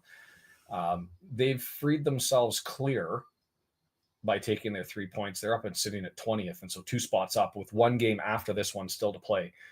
Plymouth, they're sitting 0-0 with Millwall at the half and have fallen down to being only 2 points above. Well, I got to update that because it went backwards. Now they've drawn equal. Birmingham with the 1-0 win or lead, over Huddersfield, sitting at 49 points. Plymouth now at 49 points. -4 the difference for Birmingham to try and make up on Plymouth to get out of it, or they have to rely on getting more points next weekend. Who does Birmingham play next weekend? Norwich City.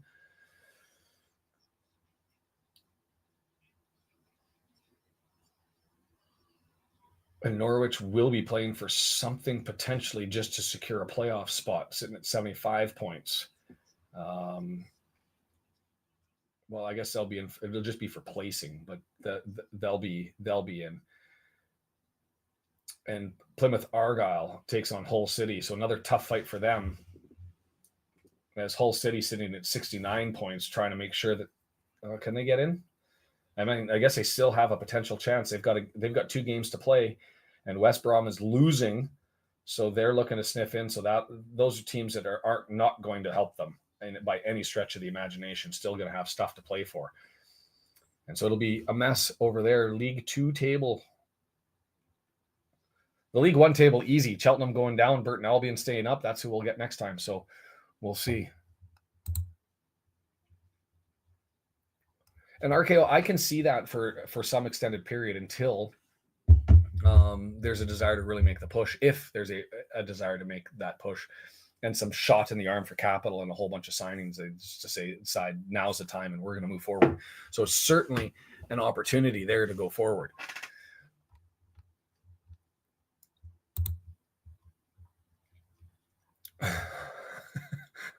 My aunt-in-law lives in Rotherham, and so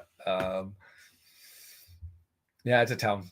Doncaster's an interesting place too. You take Bessaker, and Bessaker's a beautiful area of town. Leads all the way up to the racecourse grounds, and all the way over to where they got the stadium and the lake and everything, and it's glorious. But you get to some other areas of Doncaster, a little bit tricky. I wouldn't say like the downtown east side in Vancouver, but it's a thing. Chrissy, interesting to me, people talking about the TST. I don't get it. I don't get the TST. 7-on-7, fine. That's good, but it's really just a kick around for giggles. I don't know. So I haven't looked into it. I don't know when that's coming out.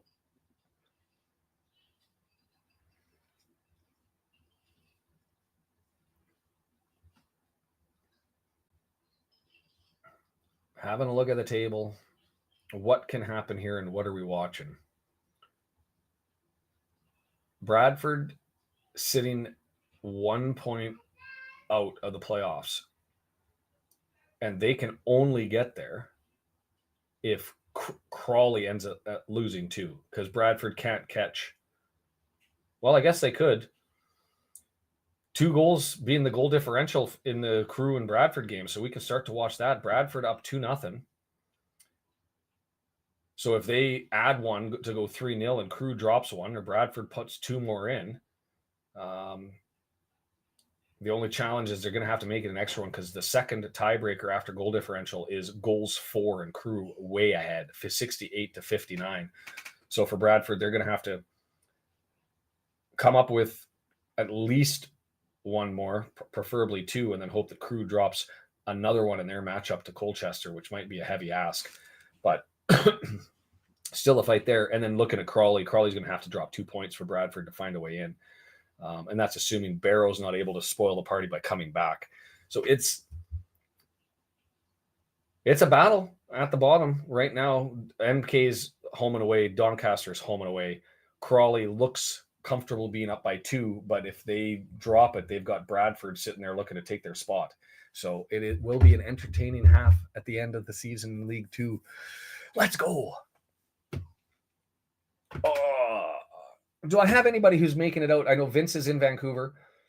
I believe is it Emily you're planning to coming out? Anybody else going to even the Bournemouth or Chelsea games down in California, or coming up to the Vancouver one? Let me know what your thoughts are on, if you're looking into it at all, and what your thoughts were.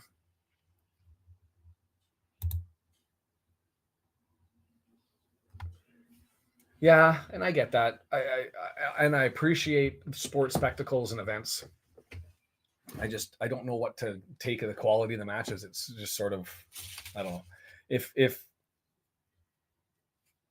I guess if you had enough Hall of Famers, all-stars, veterans that were out there that you were able to go out and be like, I'm watching my guys play that I remember when I was a kid, then it sort of takes on a different spin for me. Good stuff. I am thinking the sports bar at Rogers Place, the hockey arena that we've got right across the way, 14,000 square feet. So it would have enough space, and it's only a 5-minute walk. So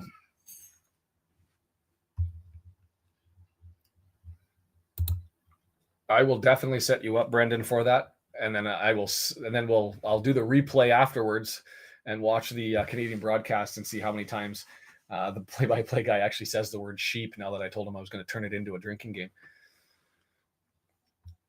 No, I don't have any interest in it. It's just a rec league. I don't know. Not my thing. Am I the only one? Yeah, Bradford.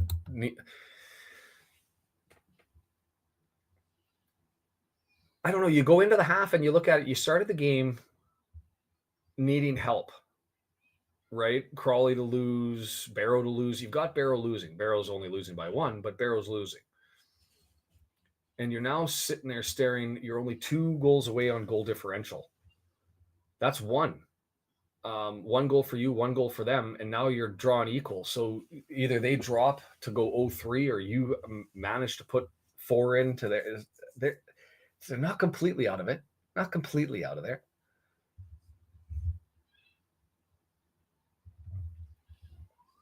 Colchester.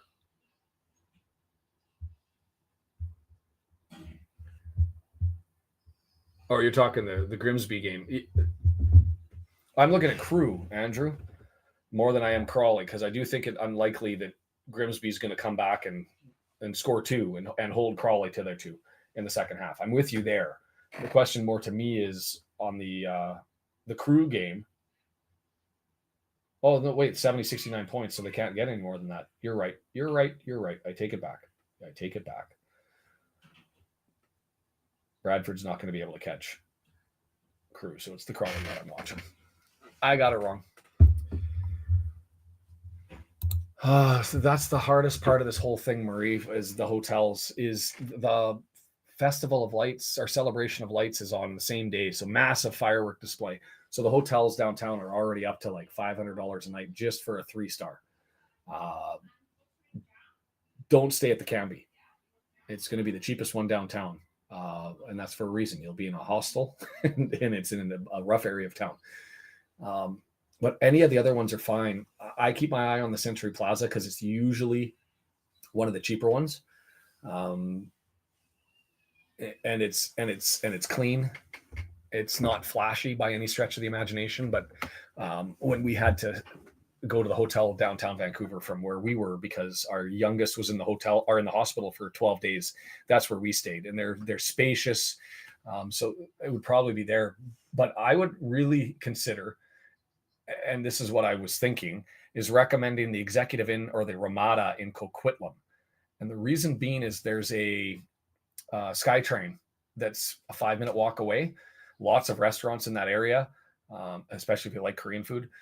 But you can hop onto the SkyTrain right near the mall and blast off into downtown pretty easily. 30-minute SkyTrain ride, and it'll be $200 cheaper a night. So to me, I think the Executive Inn and or the Ramada in Coquitlam are where we're at. And yes, Alan, the like button down below, let everybody know that we're here. Hit that subscribe button there so that one can get caught up. I was getting really close to 2,000 subscribers. I'd love to get over that metric today if I can. My subscriber count has been off all day, and I don't know why. That's not what I've got. I'm gonna jump into it and see where we're at.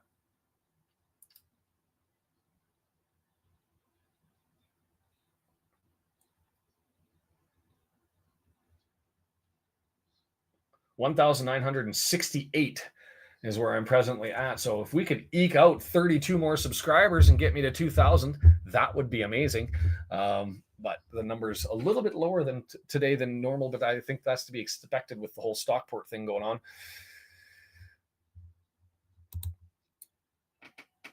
Alan, I think part of the conversation is there's going to be a project to do watch parties, likely on a different channel. I want to keep this as Wrexham, and that's what I enjoy doing. But I'm thinking of starting a second channel to do internationals. The Copa America is coming on.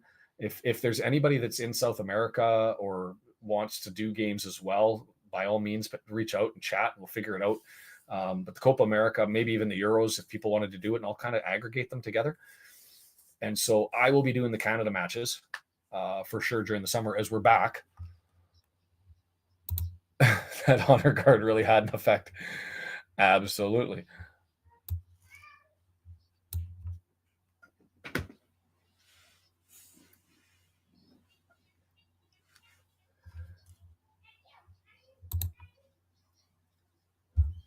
I want to do the playoffs. The challenge will be, because they've set everything up the way they've set it up, it's going to be hard for me to be able to get them going. As Brandon starts us with Wrexham.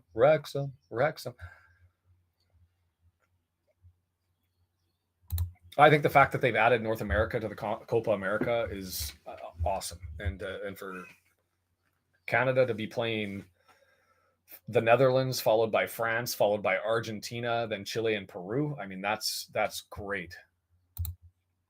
No, sorry, Copa America. But we are taking on Netherlands and France for their warm-ups for the Euros, and our warm-up for the Copa America. Barney, right-hand side, we're back underway, 45 minutes in. I'm 1 second behind, so let me bump that one forward as we get into it. I'm going to get another throw in. Barney has it. 16 yards away from the goal, finds Cannon, who's got control of it. Draws it back to Barney. Barney, switch is going to be on. He's drawn it out towards the midfield, and Cleworth has it all the way back to O'Connell, and away we go. Left-hand side, Cleworth.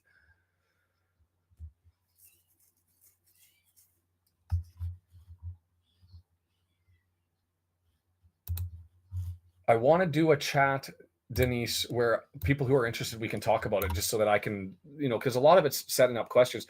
One of my favorite trips, like if I recommend to people who are coming to Canada and have the time, is don't fly into Vancouver, fly into Calgary, rent an RV, and then take an RV through the Rocky Mountains, stop at a couple of national parks, go to Lake Louise, go to those things, go to a couple of wineries in the Okanagan, and then come down. And it would be cheaper than the hotels in Vancouver. Nice little pass, Palmer onside. He's got it. Palmer's got to score. He's got to score, and he does. Scores!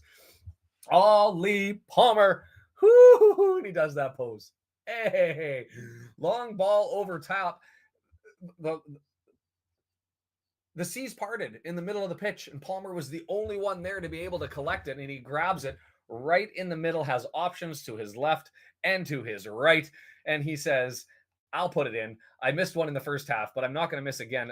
Brilliant pass, and that was from O'Connell. Long ball behind everybody. Palmer, right foot, knocks it down. Right foot and just over top Hinchliffe, a little closer than maybe we would like. And let's give it a shot here.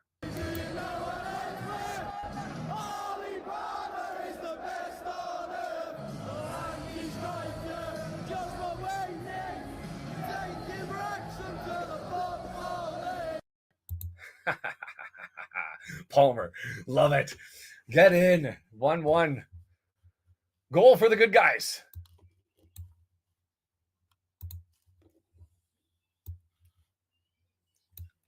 Ugly is the new pretty.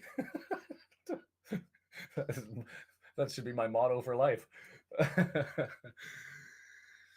Right footed. I want to see where does Hinchliffe actually get that? No, it just took a skip on the ground. Hinchliffe was coming from his right, so it made from his right to the left, so it made sense for Ollie to go the other way with it.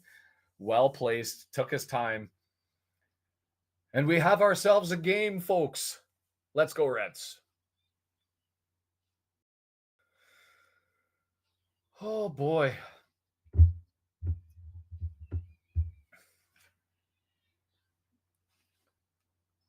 That was a brilliant pass by EOC. I still don't know where that central defender was in the back, because everybody was high, and Palmer he was put on side by the defender they have on the right-hand side, because he was well behind the people in the middle of the pitch. So just the line was off. He found a hole, and EOC well enough from 35, 40 yards away from our own goal. Long looping pass over top. Plopped it right on his right foot, and here we go again. Cannon, left-hand side. Palmer's got numbers running with him. Stockport's there, left-hand side. Palmer, 18-yard box, stops, and well stripped. Bugger. Alan, thank you. And I can't. Uh-oh. I just blew everything up. What did I do? There we go. Don't do that again. I got all excited there, Alan.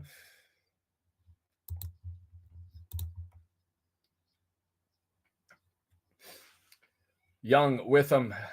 I'm going to feel sad when he gets his sub off because you know what's coming. And I hope that the Wrexham roar is in full effect for him because Mr. Young deserves it. Captain, steward, through the National League, through League Two.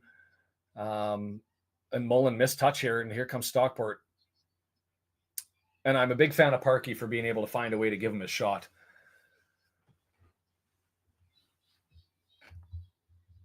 I hate when I click things and I don't know what I clicked and it changes everything. Because then I'm like, oh God, what do I do? Don't mind me while I'm struggling. Could you see the panic in my eyes? Center of the pitch, Barney with control, draws it back. They still say the shots are still 5-4. Possession getting closer, 52-48. This has been a good game, and it's been equal both ways. I'd say they've had a little bit more possession, especially first half. Second half, a little bit different. As here we come again. McLean looks to get it up to O'Connor, but he pushes it too far, and we're not going to be able to get there. Maybe one day I'm making so much money I can have like a full-time producer. And no. I like the fact that this is a little rough and gruff and a little bit just thrown together.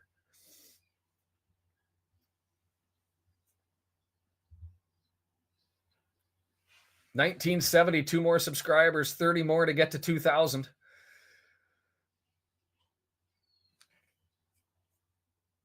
Indeed, Granbo, indeed. Ghoulish trying to win Vegas odds. What would that have been? 3-1 prediction.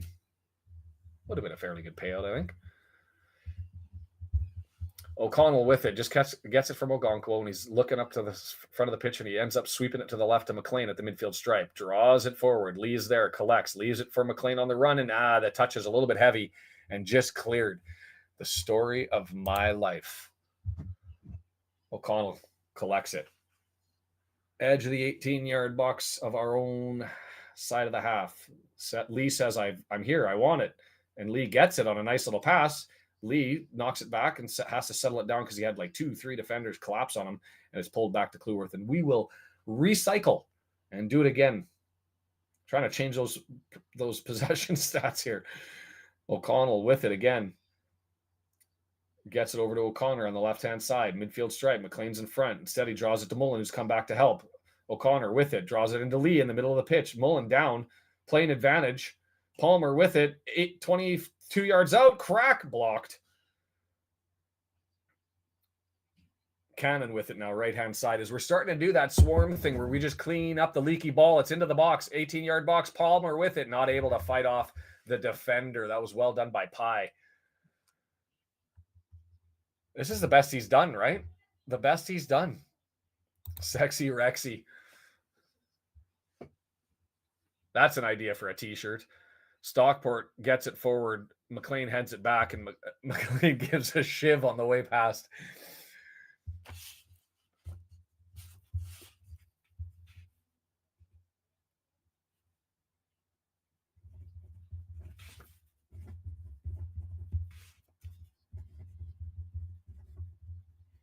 Okonkwo taking his time.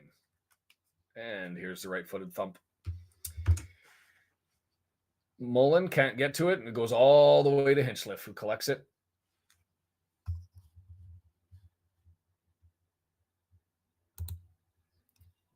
I don't want to know what do I want it. How many do? Oh, the bad guys. No, I am closing on them. I'm double their. I'll be a year and a half on my current pace to overtake them.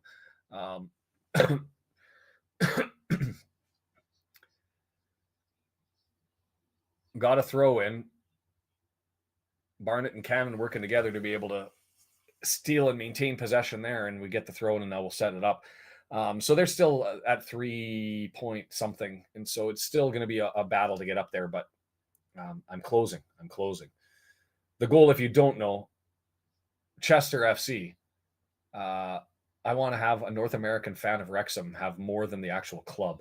And so that's why if you're here, subscribe so we can achieve that goal, because I think mocking them would be amazing. No greater insult to a team than to say we have a fan in North America who's got more YouTube subscribers than you clowns. My vote's no, but I hope I'm wrong. I would welcome him by all means. Pay him the money. Camp's holding off, and Cannon's gonna grab him and take the free kick the other way. 29 to go to 2000.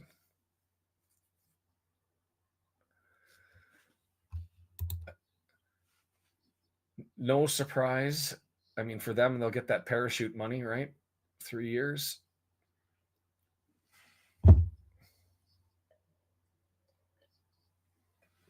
And the after 90, going to follow this one, of course, 55 minutes in. Link is down below. We'll share that with you as we go through this. So make sure that you join us, and we'll see who comes from the local pundit and Dazzle Publishing and all those groups. As a well-stripped ball for the throw-in. I missed who that was who did that tackle up against the line there. Was that Max? Was Max. Just stripped him. I hope I'm wrong, Alan. I really do. But I just watching his reaction in 2 or 3 different videos I saw, both during the promotion and people screaming, sign that thing. He just wasn't there for me. Stockport County with it now. Right-hand side. Hippolyte draws it forward. Right-footed cross into the box. Headed. Oof, went wide. That's Paddy Madden made his way back in there. And I missed that sub. Not the guy that you want in the middle of the pitch to be able to get those things. He's just crafty.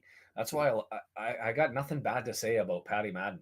Just crafty. As Sheffield goes up 2-0. And Huddersfield draws equal 1-1. So that'll give Plymouth Argyle some reprieve as Huddersfield and Birmingham try to find a way to disentangle themselves from the relegation zone, especially with Sheffield pulling away.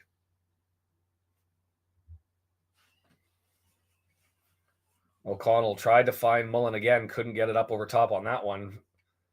Camp surrounded 4 guys, and he's able to find a way to get it out. Nice little outlet pass back to, oh, that's not Pipe, that's Byrne.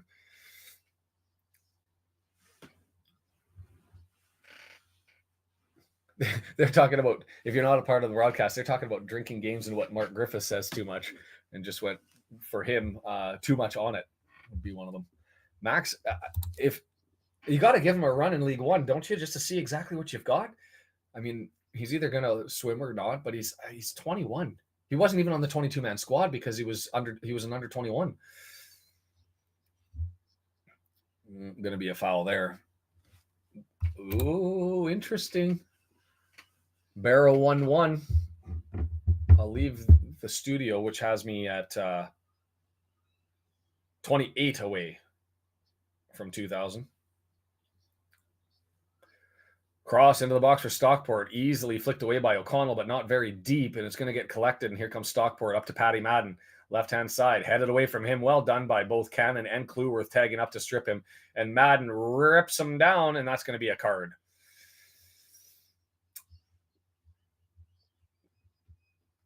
Pulled down Cannon. What? A 3-1 score? Well, let's fire it up then. Let's fire it up. Not only that, if it's going to be that amount, we'll come up with another way rather than through YouTube collecting it to send it, and we'll figure out charities and whatever you decide, because we'll figure that out. 3-1 score, that'd be bonkers. Over to the left-hand side. McLean with it. Draws it. Mullen. I couldn't get the flick, but it ends up on Lee, but Lee can't get it either, and then it's cleared out of the way. Barrow drawing into it puts a stake into the hearts of Bradford City.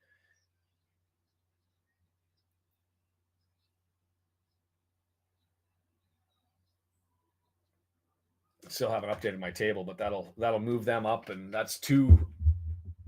All All Bradford can do is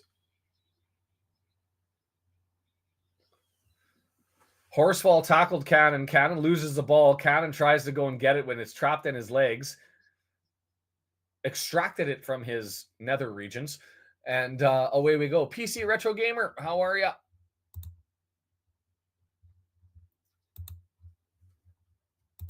Oof. Good thing it's the end of the season, I guess, except it carries over. So who got the red, because they're going to be without them for 2 matches, minus if they ends up being an appeal, I guess. But Cannon with it, that's an interesting story. And it looks like Gillingham's drawn in, make things a little bit nervy for Doncaster's. Nice little pass, Barney over to Cannon. Tries to pinball it off, and Madden collects it, and Stockport's going to turn it the other way. And there's a foul. The trip. It's always difficult to tell on the sound and where things are at as to whether they've messed with the gains in the crowd or they've got some way of squeezing out the volume. Mexico, Yolatl. I probably mispronounced that and I apologize. But welcome.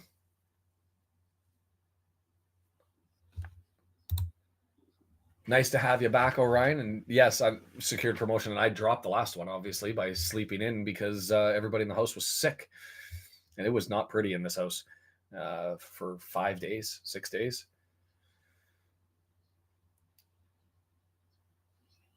Powell has a mistake. I think that's a cramp he's got. He just kind of went down, and Palmer collects it, and we're moving forward. They've got lots back, but we'll set things up here. Right-footed. No, not going to give it. Lee was looking. Gets it back to O'Connor. He's got McLean and Lee working on the left-hand side. Switch now on. Young at halfway. Madden's looking to intercept, so he decides to come back to the left-hand side with O'Connor. Let's go. O'Connell with it. Searching. Midfield stripe. Still searching. Right-hand side. Cannon. Over to Lee. Cannon. Back to Lee. Lee. He tried to take on a man, and he didn't get past him.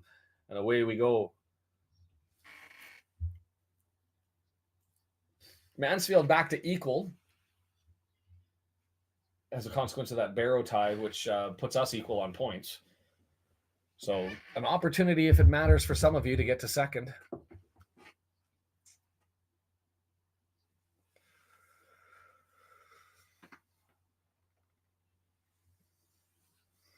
Roy identifying the chance for second for those that matters to.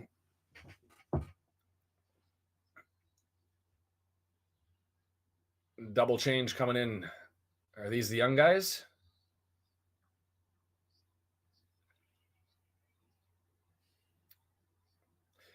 I will say at the start of this, other than Madden being on the bench, that Stockport put players on their bench that I didn't immediately recognize.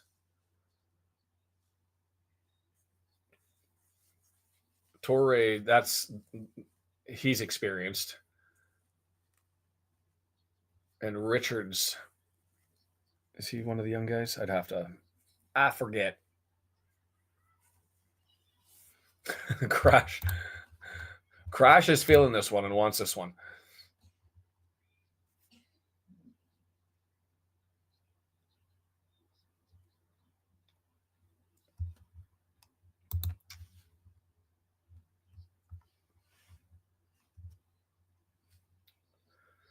That was a good tackle. I know that Palmer just got tumbled over top of, and I think the defender took it worse. Palmer had it, was trying to go back to the midfield stripe. Bad pass. Well, they say it was threaded through. It got through the defenders. I'll have to do a better job of explaining what's happening here. I'll get back into it. Stop looking around at everything else that's going around. Palmer had it, midfield stripe, was drawing it back towards the midfield and got tackled. And there was a collision that occurred as he tumbled over top. Big shout for a penalty, but I thought the tackle was fine. And they took a worse bump than the defender anyway. I think that was Camps. So Stockport with it, left-hand side, long ball, close to the end line. Madden's able to settle it down and control it, gets it out. And that's going to be Toure looking to throw it in. Throws it into the 18-yard box, and it's punched away, punched out, and flipped up even further. Mullen taking on Horsefall, and the ball comes loose, and Stockport's going to collect it over on the left-hand side. 2-2, and Donnie a man down. And if they're back down to 71 points, they're still fine, especially with Crew losing. And Donnie's got a goal differential, so they're not going anywhere. Even if they lose, they're not going anywhere.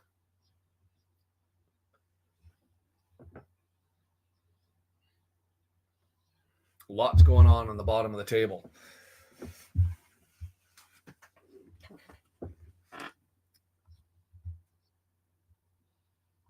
And I don't know, did I look at the payout for success? No. Is there? What's the difference?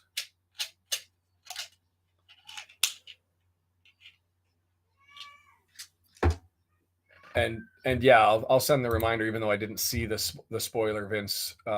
Just a reminder, I'm at 65-27. Some like to see the reaction happening live. So try and keep the excitedness away so that I can end up describing it, assuming that I do describe it. As there's a throw in that's just, we're going to play pinball in the middle of the pitch. Pickleball, back and forth. And Stockport comes away with it. Lots of space. Kicked out, cross ends, only like 2 men in the box, but we're able to find it and clear it, and that's got to be a foul there. Late challenge on Cannon, and they're going to have a hug in the middle of the field. They must know each other. There's no way you get that reaction after you take a challenge like that and end up coming up with a hug.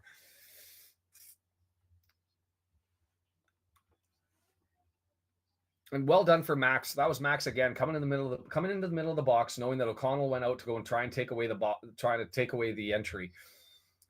And he was on an island with more Stockport players around them than Wrexham players, and he was able to clear that one away. We're going up. Doesn't matter how we get there. Doesn't matter how.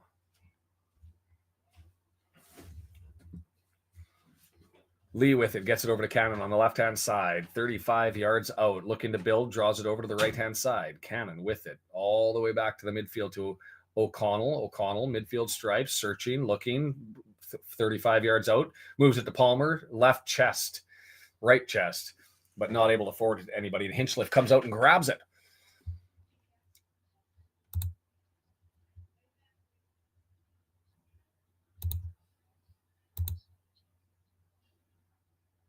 I don't know why that pulled your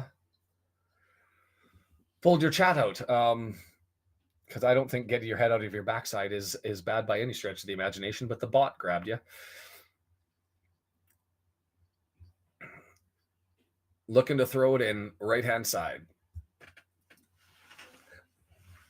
They've settled in recently. It hasn't been the torrid pace that it was earlier.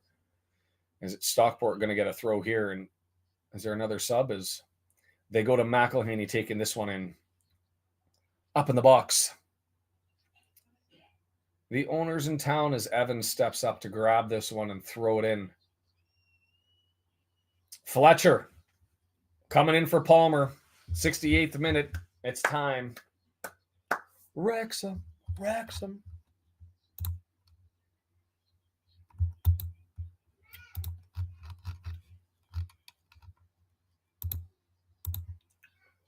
Ghoulish. Thanks again.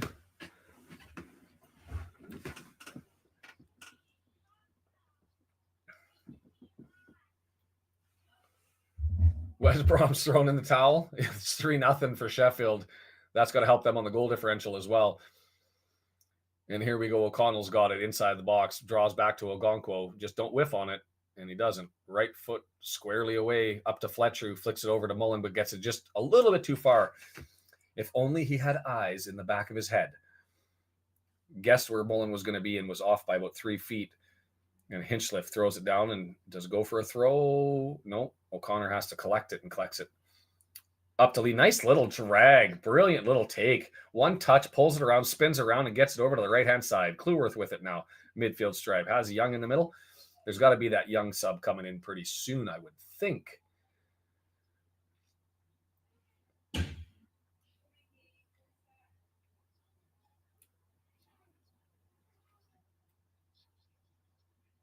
Oh, chip into the box. Fletcher trying to get it. Can't get to it. Instead, it gets cleared out, and we're going to get a throw in on the left-hand side.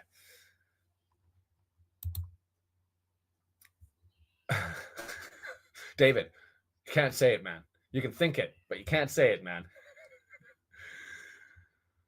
Youngie up. Let's get an assist. How good would this be? 2-1 win for Young. Then you sub him out right after. Let's write the script. Right-footed in swinger. Let's go. It's there. Just headed away by Stockport, but a nice little entry. Don't care. Don't care. I don't. Palmer's farewell. Yeah, it could be. I don't think so. I think he's going to be around, just not in the same role. You're in a safe space, brother. Thanks for sharing. Oh, man.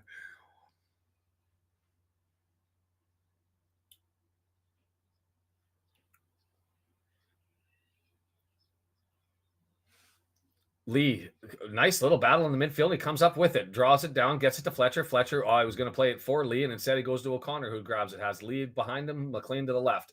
18-yard box. McLean dances as defender, entry into the box, headed away, had Fletcher there, and Fletcher's going to take a foul for the push in the back. As he sent Horsefall flying, that counts as a flop for me. Well, let's hit the refresh button and see what happens here. If I hit live, 7120, I got 5 seconds.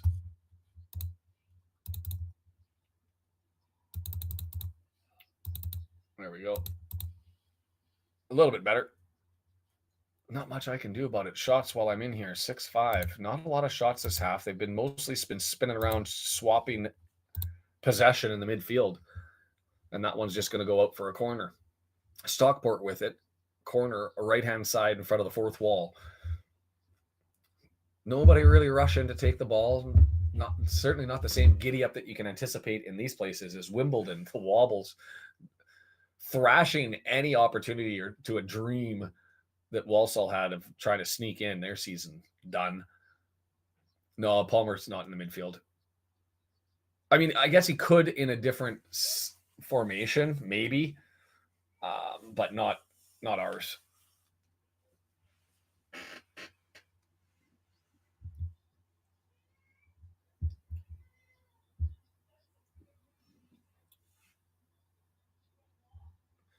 Short corner, Stockport gets it to the middle of the pitch, long ball, and ooh, that was Ogonko didn't get over till late. Fortunately, it went wide, and Ogonko's got Mullen against Toure, but not able to get there. Well done by Toure to get it out. And here's the entry.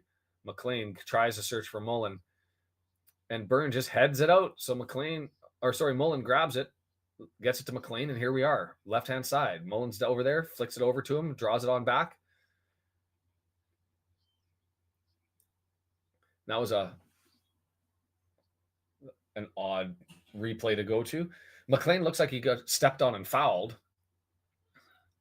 And that was a bad. Camps had an opportunity there, and I think he just misstruck that and ended up pulling it over to the left-hand side. And then you've got Lemony Evans here, who ended up taking out McLean.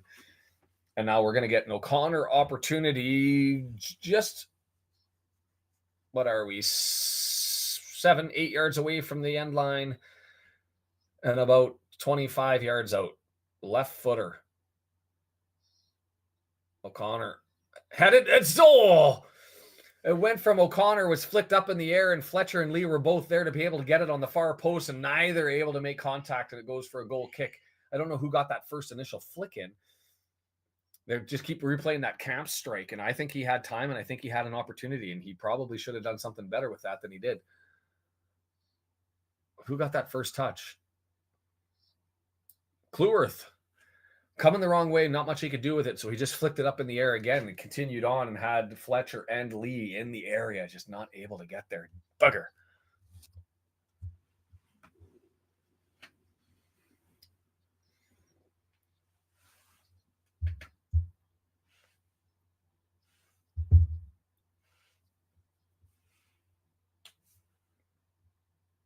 Barrow. They just need one goal to pull ahead of Crew, And Crawley, to be fair.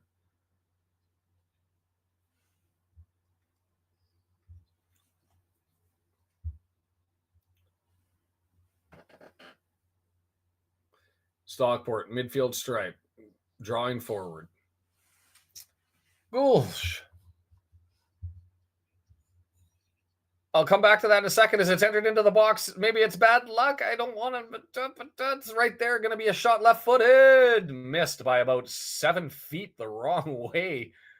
Richards with the opportunity for Stockport gets it right at the edge of the area. The D on the 18-yard box. Left-footed, and he swept it way too far as McLean couldn't get there, and he got spun around in a hurry, and that opportunity came out of nowhere. And so now let's go back and say, thank you, Gulish. It is much appreciated. 75 minutes. I can't see there being a lot of added time to this one. I'm still waiting for the young sub that will come out, and somebody will replace him. I'm assuming that that's going to be Jordan. And I think it'll be Jordan Davis who comes in for Young. And I expect a very resounding set of applause as Richard has it. And they've been passing about and freed it up, but Stockport able to collect it. Caps with it, middle of the pitch. Dancing through 2-3 players, but can't get past Cannon. And Cannon has it now, and his touch is a little bit too heavy. It goes and gets turned over. Now Richard spinning the other way, 35 yards out, finds Madden. Madden over to the right-hand side. Lemony Evans up, scooped, far post. Cluworth there, knocks it down, and it's cleared. Fletcher fighting, Mullen fighting. There's got to be a foul of a little bit of holding, a lot of holding.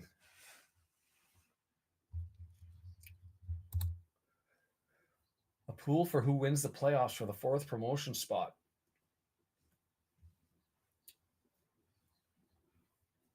Gambling on YouTube. I'd have to look it up. I don't know.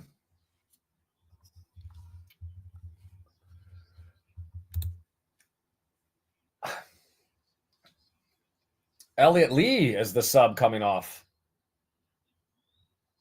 Standing, resounding applause for him. Thanks for a well-done season. For me, and I know I might be in the minority, but I'm interested. I think there's 6 players that are legitimately in for player of the season. And to me, I ended up going with Lee because I asked myself the question, if you took them out of the lineup, who was the biggest difference this year? And to me, if Lee was out, that was the biggest difference. Gail, thanks for signing up as a 18-yard box entered in. And Horsefall able to get up there and just rescue things as Jordan Davis comes in for Lee over to the left-hand side.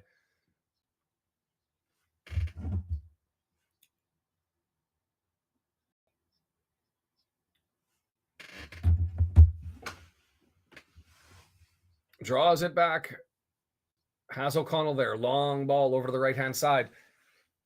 Knocks it down. Gets it clear. Shots are 9-6 for Stockport. Is it? That came out of nowhere. I know they've been sniffing around, but I haven't felt like really threatened other than that Richards miss. Can we gate crash the Vegas Strip? That's why they're not telling us, David.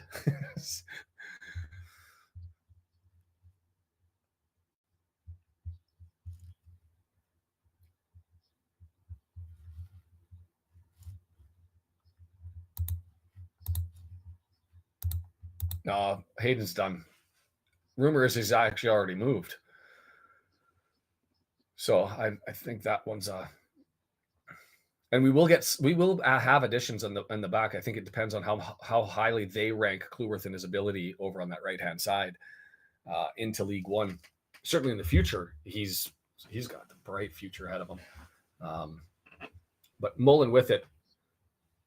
Fletcher fighting off 2 bodies. Ref gives advantage, and then he blows it down because we ran over the defender going the other way. And so Fletcher's pumping up the crowd on that one. So he fought off 2 guys who were climbed all over him. And then on the way back to running towards the goal, he got a little bit more exuberant than he needed to be and ran over the defender. And so the advantage stopped. And they got to draw us back a little bit more than that, I would think. And Luke Young going to be lining up on the ball here. 30 yards out, right extended from the corner of the box.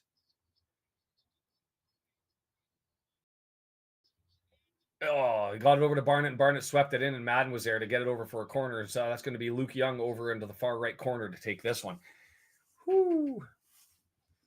Interesting. And O'Connell's not one that I have in my Brendan in my top group. Like I get the arguments for Cannon. I get the arguments for Mullen. I Ogonkwo I've seen, Cleworth I've seen. But interesting that you guys have EOC rated into that pot as well. That would make 7 in my eyes. O'Connor, left-footed, in swinger, dangerous. Oh, it was headed away. O'Connor gets it back over to him as nobody can connect on that header in the box, and it's now over to O'Connor. McLean, cross. No, it was a shot. I thought he was going to be going towards the middle of the box, but instead he went for the near post, and Hinchliffe able to go and get that attempt by McLean. 27 away from 2,000. Craziness. If you've got the subscribe button in you, go ahead and bash it.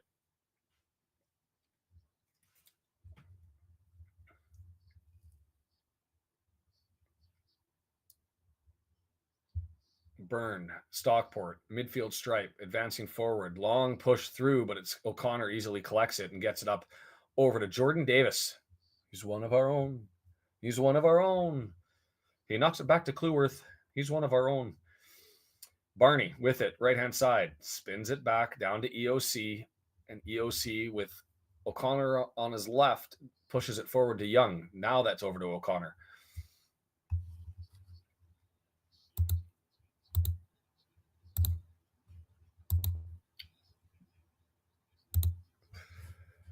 Accrington with the boots. I can see it, Yashin. I can see Fletcher, Cannon scoring. They've been buzzing around all over the place. My hope is that Youngie finds one, as Young is blasting all over the pitch right now, all the way up, press high, Hinchliffe under pressure, Mullen there, and Young busting his hump all the way back, putting it all out. Spend every ounce of energy you've got. I still am hoping, but with Davis coming in, do we have even a sub for Young? Because I wanted to get him his appreciation. I think he's deserved that. I'll take both.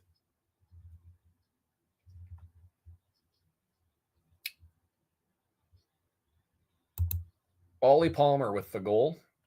Beautiful pass by EOC up over the top that he collected. And he had options going left or right, and he went to the right and scored it.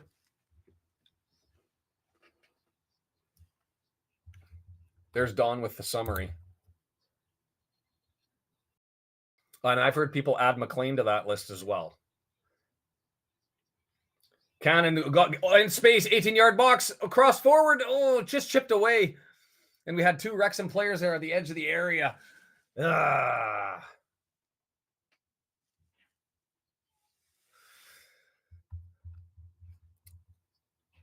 See, I think next Saturday, it might not be as early in the morning, but I think I'm going to do the members thing next Saturday.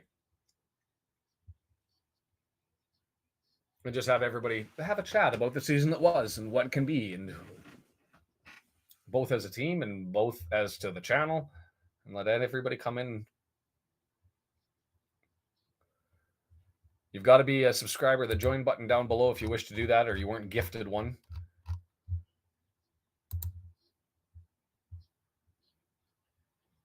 I'm hoping.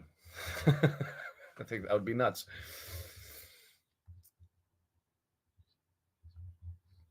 But yeah, I think I'm going to do it next Saturday. I'll talk to the boss and see if I'm able to sneak that one in, and then we'll do it maybe an hour later or 2 hours later and just get on. Probably the same time, because it works with Welsh people and North Americans. If not, it'll be at 2:00 in the afternoon, my time, which would be 9 or 10 out in Wales.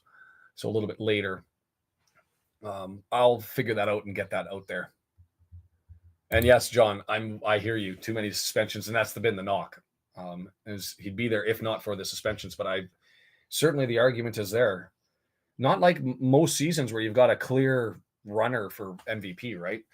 Our most valuable player of the season.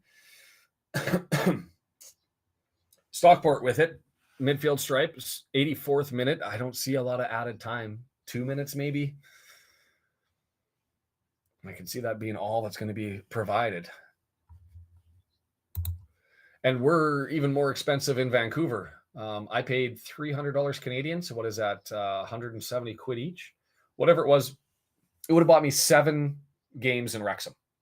But I don't care. I'm going, and I have to, and I want to. And it's going to be one of the more significant sporting events that I've gone to, even though it's just a friendly, right up there with Stanley Cup game, with World Junior Hockey Championship gold.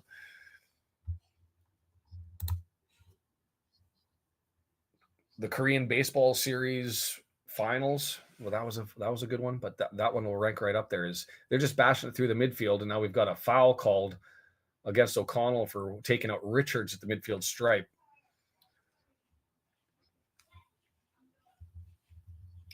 Andrew votes for 3 minutes. Oh, the cheapest was 140? I thought you could get in on some with 50. Is we've got Marriott looking to come in and Bolton. Barnett's coming off for Bolton. Marriott's going to be taking off Mullen. Round of applause for everybody.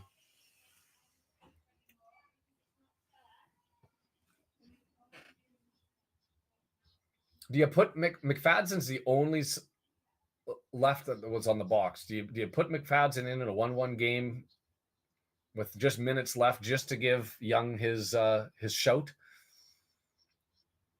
I don't know. No score change on the scoreboards up above, so the table's still looking good for me in that Bradford's out. Crew going to slide all the way down to 7th, but still maintain their spot. Barrow looking to try and eke their way back in. If they can find a goal of Barrow can in the dying minutes, they're the team that can still move up. Bradford's going to have to fill the net and get a whole bunch of help. Nice little play by O'Connell. Strips and gets it to McLean, who's on an absolute burner down the left-hand side. Swings it into the box, headed away. He needed to get it 2 feet forward. That entry just didn't work, but we ended up Young stripped it. Right hand side. Bolton, 3 guys working over right-hand side. Nice little pass into the middle of the area. There's a shot. Scores! An absolute bullet by the Lion King. The Lion King crushed that one. Just an absolute screamer to take a 2-1 win. Put that one in the documentary, lad.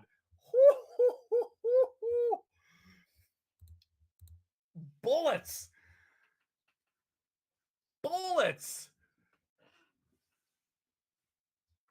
2-1, 2 minutes left plus added time. That was just interplay over on the right-hand side, and I think it was Bolton who got that right over the sub, just crushed it.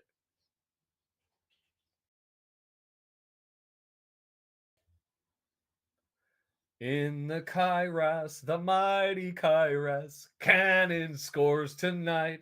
Hey, hey. In the Kairos, the mighty Kairos, the Lion King prowls tonight. Oh, oh. Wee, I'm on my way. Feels good. That he evaporated any rain that was on that ball. That right foot. Smashed it.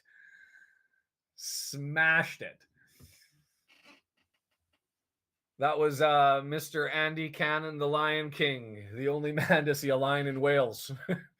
Cannon with it again down the right-hand side on a little flick from Fletcher. Gets it knocked out, and everybody breathe a little bit on that one. Whew. Gets it over to Cleworth. Cleworth flicks it through. It was a Cleworth pass. It was a Max Cleworth pass that split the difference. And Cannon just... Man, did he put his foot through that one.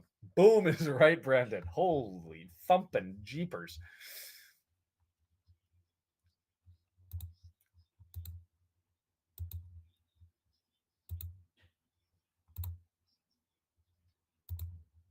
And with the pace, had Bolton going to the right, pushes it through. Cannon, one touch, right foot, and And I think Hinchliffe actually got his hand to it. I think Hinchliffe actually got a hand on it, but just too much fucking mustard on that thing. Slammed it.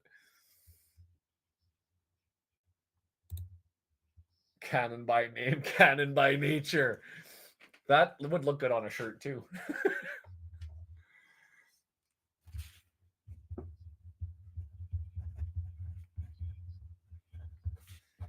Stockport looking to change things with a substitution, trying to get somebody in now. We climb up to second with that one. Mansfield sitting in third. Crawley Town still up 2-0. They're going to be secure in 6th. The question comes, can Barrow take out Crew for the last spot as they're winding down their game? Wrexham, there's the Lion King emoji. 5 minutes.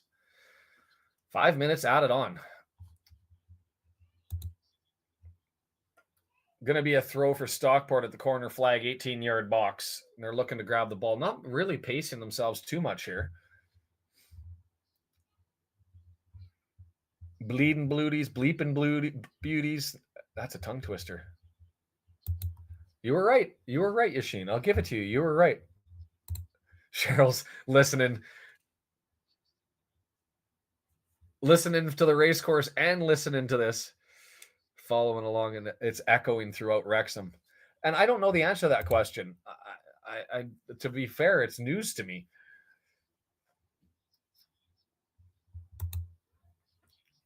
Cannon has become a part of the Wrexham canon. Absolutely.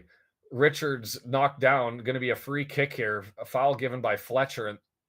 And that's going to be 30 yards out. Man, just to scream, even from the back, the net was jumping. Like he was going to put a hole through the bloody thing. Nice, Dave. I'm in 217, row A, right at the very, very front, right behind the Wrexham bench. I got to get a flag. And put it over the front.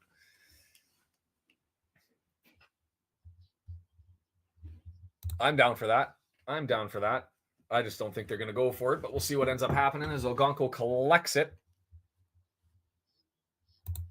I didn't think. I don't know. I don't want to say because I don't know, but it's the first I've heard of it.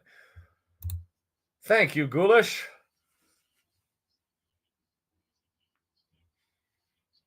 Long thump. Fletcher flicks it on over to the Hinchliffe, comes out and grabs it.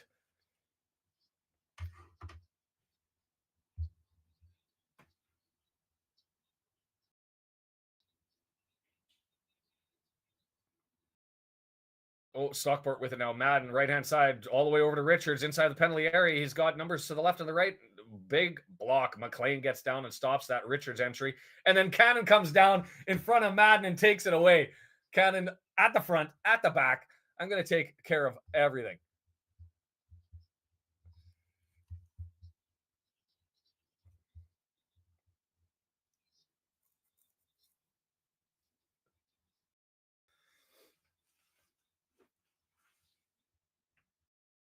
Sarcevic draws it back. 2 minutes left.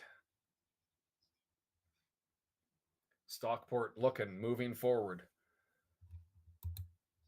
That would be silly. If there's a trophy for second, I mean, you wouldn't even display it, would you? How could you display it?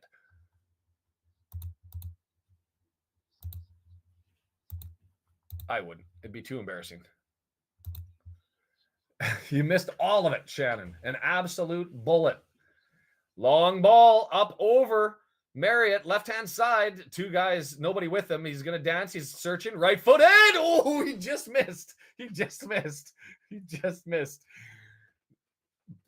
Nice little play by Marriott. Goes to the left, screams it over to the right.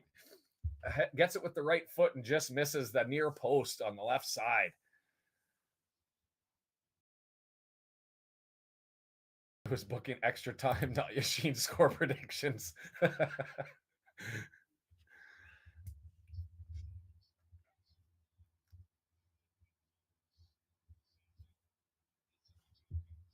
Barrows out.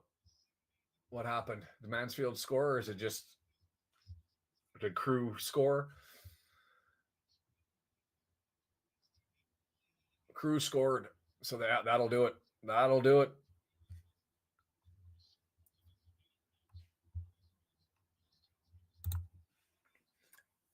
20 seconds left. Stockport with it. A throw coming from the left-hand side. 18 yards. Going to look for some length. No, it goes short. Sarcevic with it. Back heel. Left cross into the area. Had it away, but it's still in danger territory. 18-yard box. And well done. Marriott gets there. Draws the foul. Effort everywhere. Effort everywhere. Marriott with the screamer. Whoever was the defender, I think it might have been Max again, who ended up punching that ahead to him. The fans, the race course. If you're in Wrexham, tell me how that sounds, because that's got to be echoing through the whole city. I haven't heard this volume, even when we were securing ourselves. League One, baby. League One. I mean, we knew it before the game started. But what a send-off. What a send-off. There's the whistle. We take the 3 points. We wrap up the season. Everything is brilliant. Everything is awesome. I'm going to leave this one on here. Follow along, and then we're going to jump over to the after 90 minutes in a second. I just want to have a quick look at the table, as it's really looking that Barrows just tumbled themselves right out of it, and they have. Their game is over. 69 points. I guess if Crew ends up losing, they go down to 69, but they'll have, that's still a possibility, I suppose. But the Dons are in, Doncaster's in, Crew is in, Crawley is in, and I guess Crew, if they drop, they'd go to, they'd lose 2 points, they'd be at 69, and on goal difference, Barrow could actually still sneak in. Bradford's done, they're out. That's where it all sits. It doesn't matter. We're going to League One. We're going to League One. Whoo-wee. Hey, while you're here, if you haven't hit that subscribe button, let's go over there and see how close I got to 2,000. I am 26 away, so if you haven't had the chance to do that, I would be much appreciative if you got us closer. We're promoted. Bye-bye League 2 or the Jealousy League. I love the second place finish. It keeps us hungry, keeps us going. And Classic, you're welcome. I enjoy doing this, man, and I'm glad that so many people are enjoying that. I'm enjoying this and building the community. It's a fun little collection of people. I'd like to make some other videos. I got to do some stuff for the preseason and all that sort of stuff. The immediate thing, I've got to go over, and I'm going to grab the link for you guys as I go here. And we're going to jump over to the after 90 minutes and have a chat about the season, about